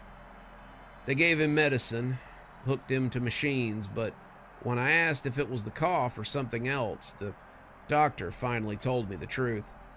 I'm honestly surprised your grandfather has lasted as long off oxygen as he has already. Your grandfather has stage 3 lung cancer. It's quite remarkable that he's still alive at all. He must have seen something on my face because his next words hit me like a brick. My God, he didn't tell you? He's known for months. He left me then. He left me to contemplate what I was going to do with this information and what I would say to Grandpa when he finally came around. Maybe Grandpa's story hadn't been as heavy as I thought it was, because the news I just received felt like a punch in the guts.